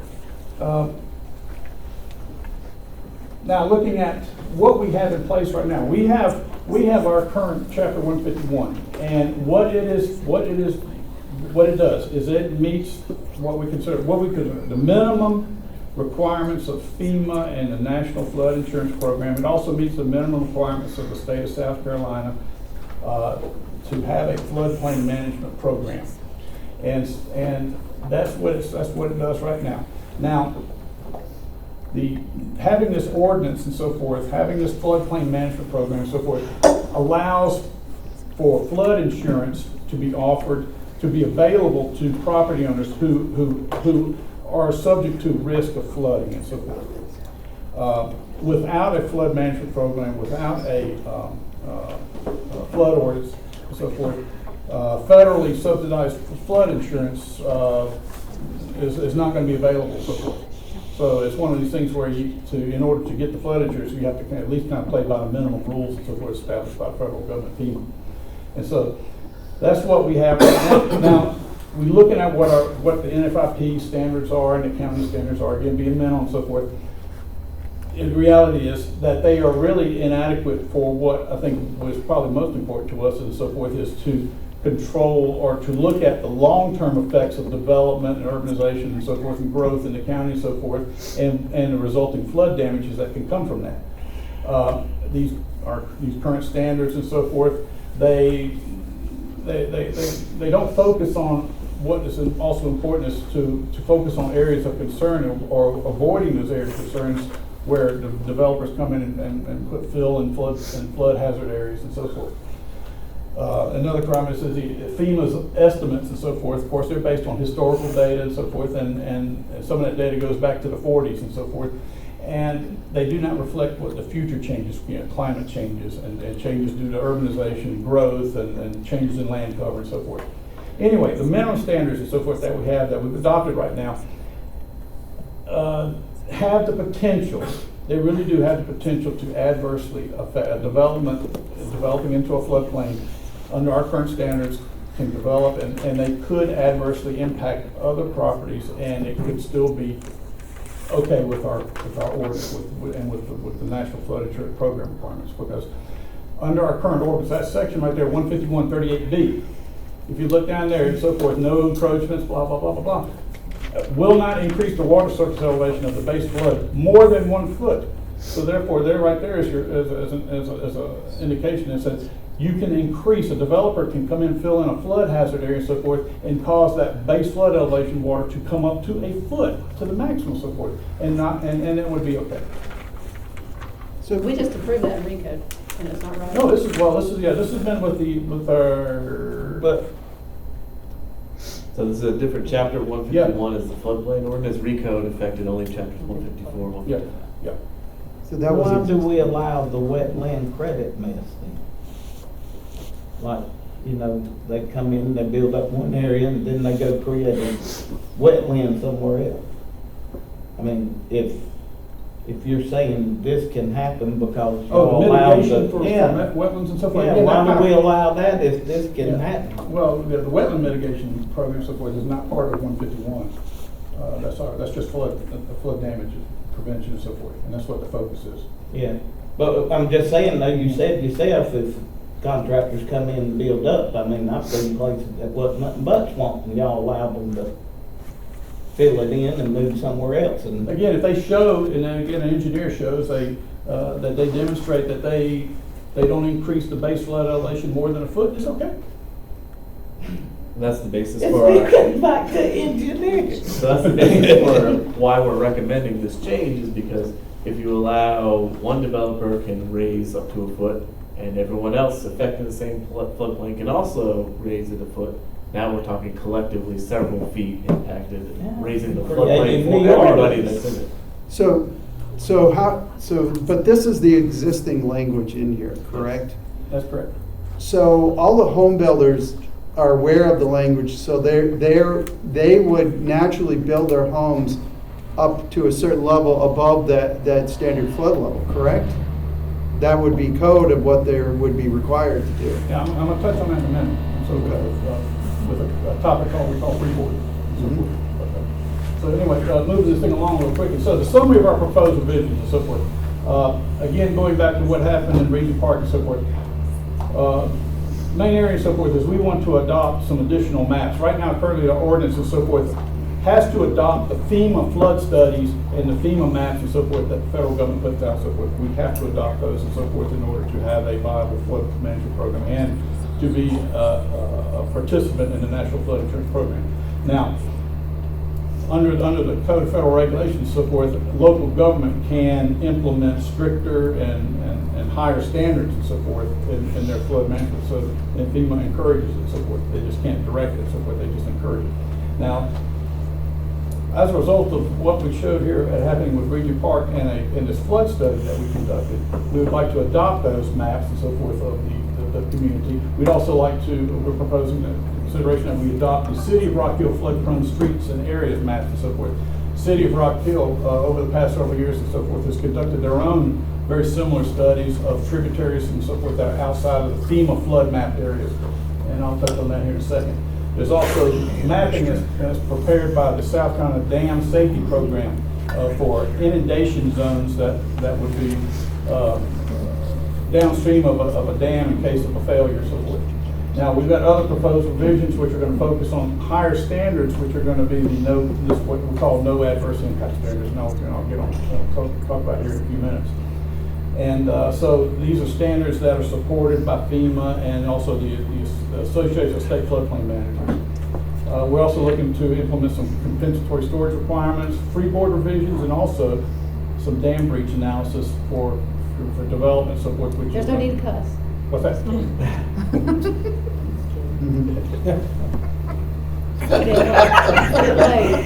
Broke the ice. This is my area, so listen. I'm gonna try to move on as quickly as possible. You in New Orleans? Huh? You in New Orleans? This is the result of our Region Park flood study. The tributaries come out, the solid blue is what FEMA has mapped as their flood hazard area, that solid shaded area. Now, the little blue line running around so forth, that's for these tributaries, that is the new flood hazard area, which is outside of the FEMA's.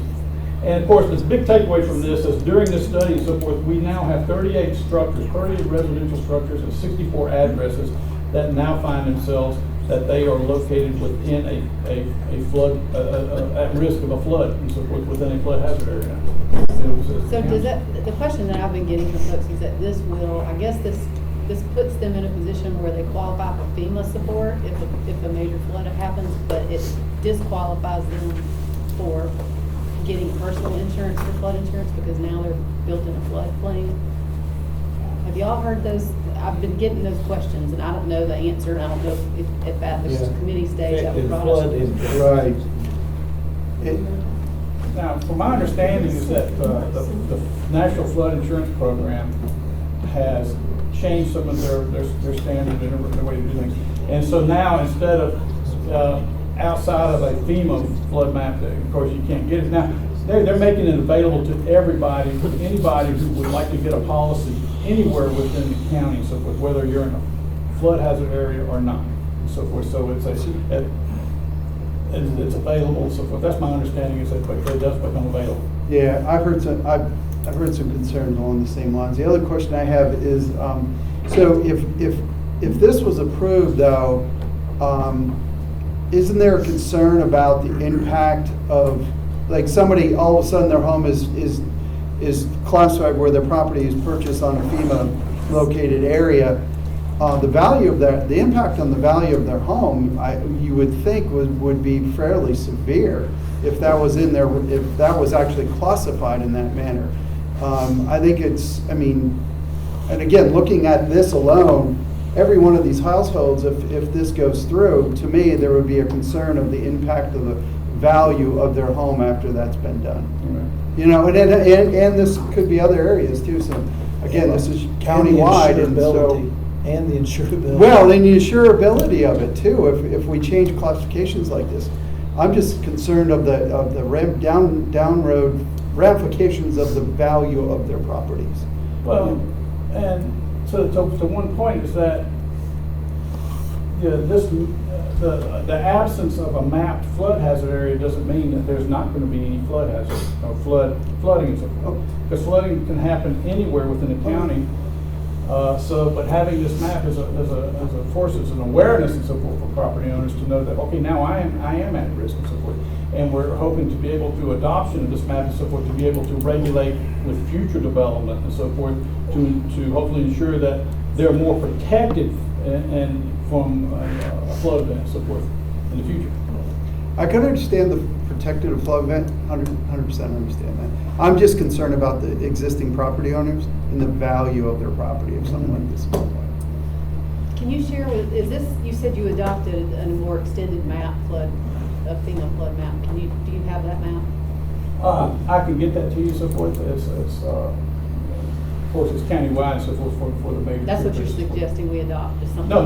The FEMA maps we've already adopted under the current ordinance and so forth. The FEMA's flood studies and so forth. What we're doing is we want to adopt, like this Region Park flood study that we funded ourselves from the county, and also what the city of Rock Hill has done, and also the dam inundation maps and so forth from the state of South Carolina. So was the FEMA adoption of the maps, was that something we've always had? Or is that- Yes, we've always had that. Okay. That's the Yeah. area that's in the darker shaded. Right. So that's no change to our ordinance? No, that's no change. We just expanded. And Mike, Mark, why do FEMA maps not cover all the flood prone areas? Because FEMA has a pretty large tasking, and they got a pretty large job on their hands because they gotta do this nationwide support and they've got a limited pot of money to work with. They haven't mapped the entire United States. They're only hitting certain areas and so forth. They still got. So they had never mapped Regent Park. Right, and so what they do is they hit what they consider the major areas and so forth, and then they have a cutoff. If the watershed is less than 1 square mile and so forth, they don't map that area. Just looking at what the City of Rock has done, again, it's very similar to what the Regent Park does. They've mapped out the area, so forth. This is just the location over near Shannon Park and so forth in the county and so forth. The areas, of course, indicated by FEMA and so forth, those are what mapped and so forth. What the City of Rock Hill has done, they've mapped their 100-year flood hazard areas and so forth up these tributaries that are not mapped, so forth. And this is probably to me, is probably the most important thing of it, so forth, has to do with these, with the dams and so forth. If you look at the darker shading and so forth, that's what FEMA has mapped as their flood hazard area, but if you look at the light shading, the light pink and so forth, this is with the overlay coming from the state of South Carolina Dam Safety Program that says this is what would be impacted by a failure of this dam. This is the dam up in Regent Park, the Heritage Lake Dam. And if you notice, there's quite a number of residences, buildings and structures and so forth that are outside of the FEMA flood hazard area, but they're now in an inundation zone if this dam were to ever fail. And the importance of this and so forth is that we strongly need to be looking at these inundation maps for future development to ensure that we don't have development and so forth, people putting houses and so forth at risk at the base of the dam or in an inundation zone in case of a dam failure. Are you saying those inundation zones shouldn't have the homes that are in and out? Well, it's not a good idea to have them in there as a. They get flooded. I didn't even realize that it was that situation. I just knew that there was a certain area in there that we have to drive through, that I'm glad I have an SUV and That not was- something low. It gets flooded all the time. And that's already FEMA designated, this part you're talking about. It was already on the FEMA designated maps and the inundation maps. Well, FEMA has mapped their little portion, the inundation zones and so forth that are established by state of South Carolina have not. We don't regulate that right now. We don't regulate under current laws. Are you asking us to? I'm asking that. That's what you're asking us to do, is To encompass the inundation maps and so forth from the state of South Carolina. how does it impact the individual property owners? Do you know? Have they been notified of this? No, they have not been notified of it. Okay. But this is public information, it's public domain information. You go to the DX website, so forth, on dam safety, you Now, can would pull that they up. get insurance? This would be The covered flood by insurance, yes. insurance? Yeah, FEMA would recognize this, these inundations from dam failures and so forth are And problems it's that not- could be covered. Only if it's a FEMA event. Only if it's a FEMA event, right? I'm talking about their regular, they probably need to at least know. what Yeah, I think it's a little bit of a double-edged sword. I mean, if I lived in one of these houses and I didn't know I was in a flood-prone area, I'm not gonna know to go purchase flood insurance. Yeah, So I think that's the downside is, now they may have to purchase flood insurance, and that's gonna be a cost. And then they're gonna have to notify whoever they sell their house to that it's in this area, and that's may reduce their property values, I would think, I don't know.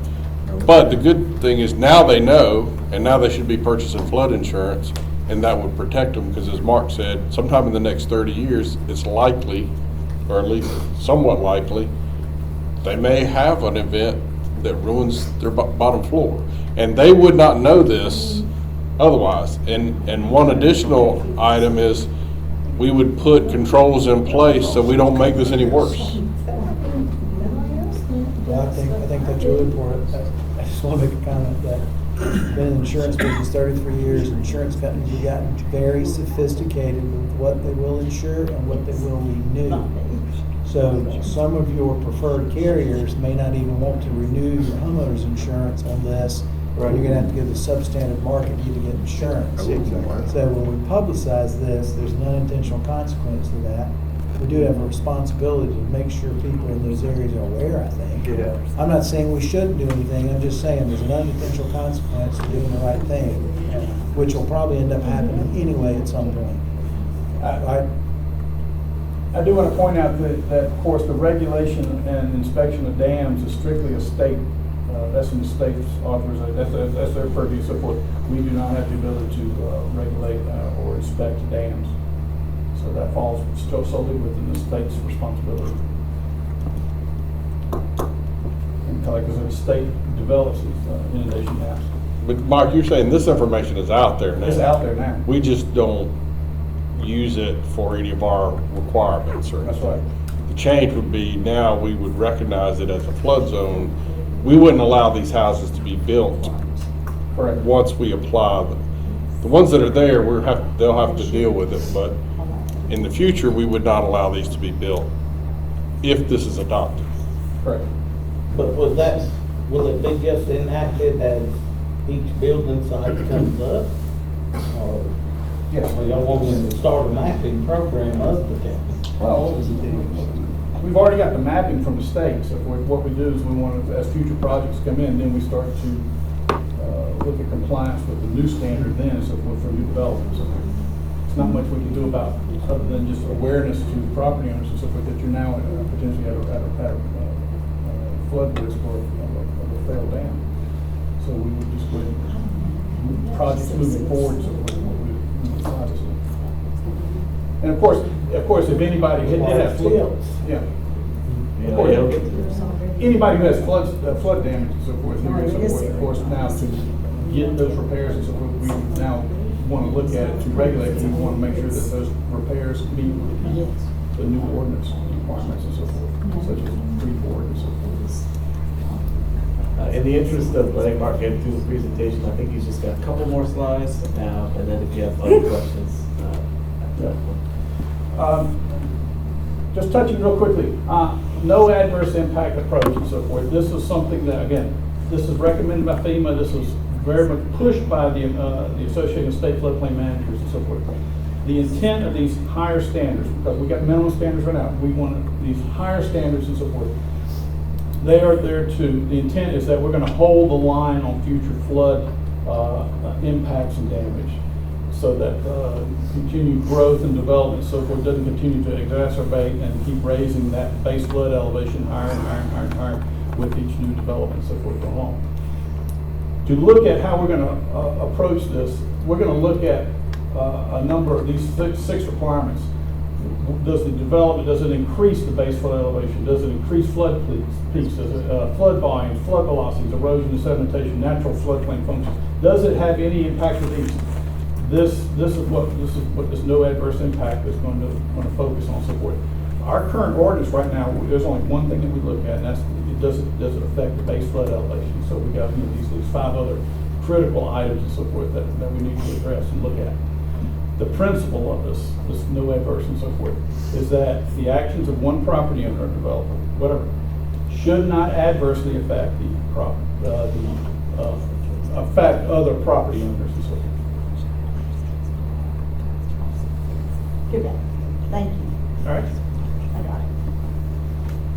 A little bit more about the no adverse impact approach. Of course, engineer certification. Of course, the engineer has to certify that there is no adverse impact, meeting those 6-7 requirements and so forth that we showed on the previous slide. We're going to look at also proposing some changes to how the FEMA looks at their conditional letter of map revision requirements, and we can do that, so forth.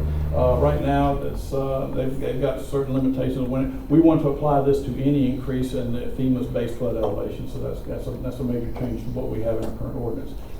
We also want to look at prohibitions to what can be stored in a flood hazard area, because we also want to look at not just the flooding impacts and so forth, but also the impacts that could happen to water quality, for one thing, and so forth.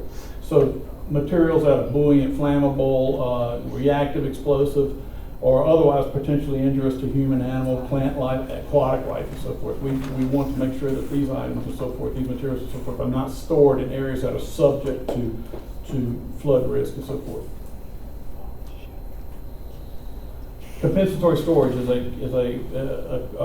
this requirement real quick. The idea is that anybody who wants to put fill in a floodplain has to also provide an equal amount of storage back to allow to, so that it's a balance of a 1-to-1 ratio and so forth. The importance of flood storage and so forth. If you think about like a water balloon and you get your grandson and so forth, he's pelting you one during a hot afternoon and so forth, you grab one and you want to go back down. You're holding that water balloon in your hand and you start to give it a little bit of squeeze. What happens? That portions of that water balloon kind of squeeze out between your fingers and so forth. That is seeking its own compensation because it's water is not a compressible liquid and so forth. Same thing with floods and so forth. If we're going to restrict in by filling in some flood areas and so forth, by fill and so forth, that volume of water has to go somewhere else. And so this compensatory storage is a key component of this no adverse impact requirement that we want to do. We also want to make these compensatory storage areas and so forth. We also want to protect them and make sure that they stay they run with the property so forth by having deed and plat restrictions assigned to them. Are those like retention ponds? Is that what you're No, they're not detention ponds. These are just areas that are just excavated out in order to provide for volume of flood if there is a flood. Okay. Now you can have them grow, revegetate and grow trees and so forth. There's no restrictions on that and so forth. It's just that volume and so forth is available for future floods. Makes sense. This one was kind of a more difficult thing to explain and so forth. So I figured maybe a couple of figures and so forth might help to show it. Our current ordinance right now, we have a freeboard requirement. Our current ordinance and so forth. If you look over here, I've got a little schematic, a cross section of a channel, a stream channel, and then what happens when you got a floodplain. Now, what's in red is a block of area which is right above that flood hazard area, that 100-year flood level, that base flood elevation. And it's bordered on both sides, right and left, by a limit, a boundary limit. Now, our current ordinance and so forth requires that any construction and so forth within that flood hazard area and so forth, that you need to make sure that construction and so forth has a freeboard of at least 2 foot. So it's just the bottom of the floor of your first floor and so forth. Mechanical equipment and electrical items and so forth, they need to at least be elevated 2 foot above that flood hazard area. Does this have a laser? But anyway, this is what we currently have right now, and then of course I've got some references of where the application of the freeboard requirement goes into effect. Now, this is what I'm looking to propose, and like I said, this could be complicated to try to explain, but it's actually a very simple process. It's actually a simple approach. In fact, FEMA has already come up with this, and they said they call this the freeboard value approach. And what that does and so forth, to the left and to the right, it extends out the freeboard protections and so forth, so that any construction either to the left or to the right outside of that flood boundary area and so forth now has to also abide by that freeboard requirement. If you go back to the previous one and so forth, someone to the left or to right can put in for example, put a house on the right side. You can put a slab on grade or maybe even a basement and so forth. You can be a foot off of that boundary line, that far right boundary line, and you can and you don't have to comply with any freeboard requirements, or much less our ordinance doesn't even apply to that. We don't cover that. But this 100-year flood and so forth, that's not the maximum flood that's ever going to happen and so forth. That's what FEMA calls, it's actually the minimum flood risk and so forth. You've got a 500-year storm, you've got greater storms, the 1,000-year. Those elevations are going to be much higher than that. And so therefore, those areas that are outside of this and so forth, we need to, hopefully, we would like to protect those with the same freeboard requirement that we have here. Of course, there's also additional change too to our current ordinance for critical developments such as senior assisted living centers, pump stations, wastewater treatment plants, water treatment plants, stuff that's critical, fire departments and so forth. That kind of infrastructure which is critical to the public use and so forth and benefits and so forth. Anything within it, this needs to be elevated to at least a 3-foot elevation. But the first picture you showed has been in effect for years and years. Yes, this is what we've that one. Yeah, Yep. this is what we've been currently have right now. Mhm. And of course, this is the last slide on this and so forth, and this has to do with the dam breach analysis. And so, getting back to what FEMA, the dam safety program. with the inundation zones, we're wanting to require that the development and so forth, if it's gonna be located downstream of a dam, show us analysis and an inundation map, and then so that we can look at your development layout and so forth and ensure that their structures, residents, and whatever infrastructure and so forth is outside of these potential inundation zones. If a dam already has an inundation map provided by DHEC, we'll accept that, that's good, let's use that. Now, in order to do a lot of do a lot of engineering work associated with the breach analysis, we can also look at, because we can have smaller ponds or smaller dams and so forth, which may not be regulated by DHEC and so forth.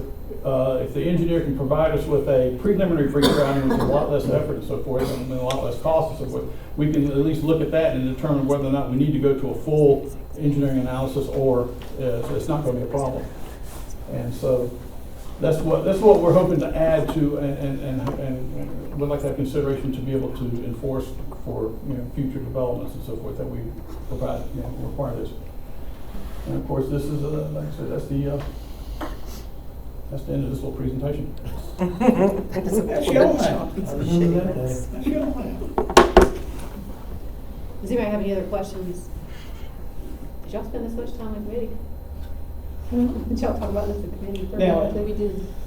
in all this shift, is it the developer or just the regular homeowner that's gonna be responsible for their curb? No, this is all for new development. That's what I say, but it's gonna be required of the developers to put feasible. And that's realistically, so but yes, there's going to be some additional costs associated to comply with it, especially when it comes to doing engineering analysis, dam, inundation maps and so forth. But only they're seeking to build either in the floodplain or in inundation areas. Yes. And we're not prohibiting, we're not saying you cannot build in a floodplain. We're just saying if you want to build in a flood, you want to put fill in a floodplain, then you need to adhere to these requirements of no adverse impact. You don't raise the flood elevation. You don't increase the flood velocity. You don't do these things. Also, you provide compensatory storage and so forth. And if it works out, so forth, the engineer shows. See, that was my point a while ago about with the wetland where they swapping off. See, if they building up all this, that water that was around that's going somewhere. You know, Walmart is world's worst about buying land in floodplain. But now there ain't gonna be nothing else snuck up under this that we don't know nothing about, none of that. Can you, Mark, can you share the PowerPoint presentation with all the council, make sure they have everything? Absolutely. And I don't know if there's any other follow-up questions for council. Thank you for all of that Yeah, information. thank you. Clearly, there's an issue. I think just from council perspective, I'm here, we don't want to create 10, but.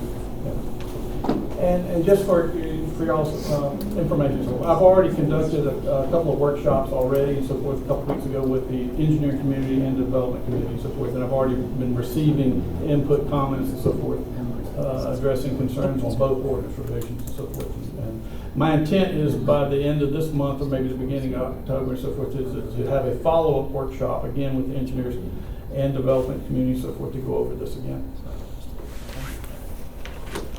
All right, any other questions? No, thank you, Mark. All right. Thank you, Mark. Do we have a motion to adjourn? Motion to adjourn.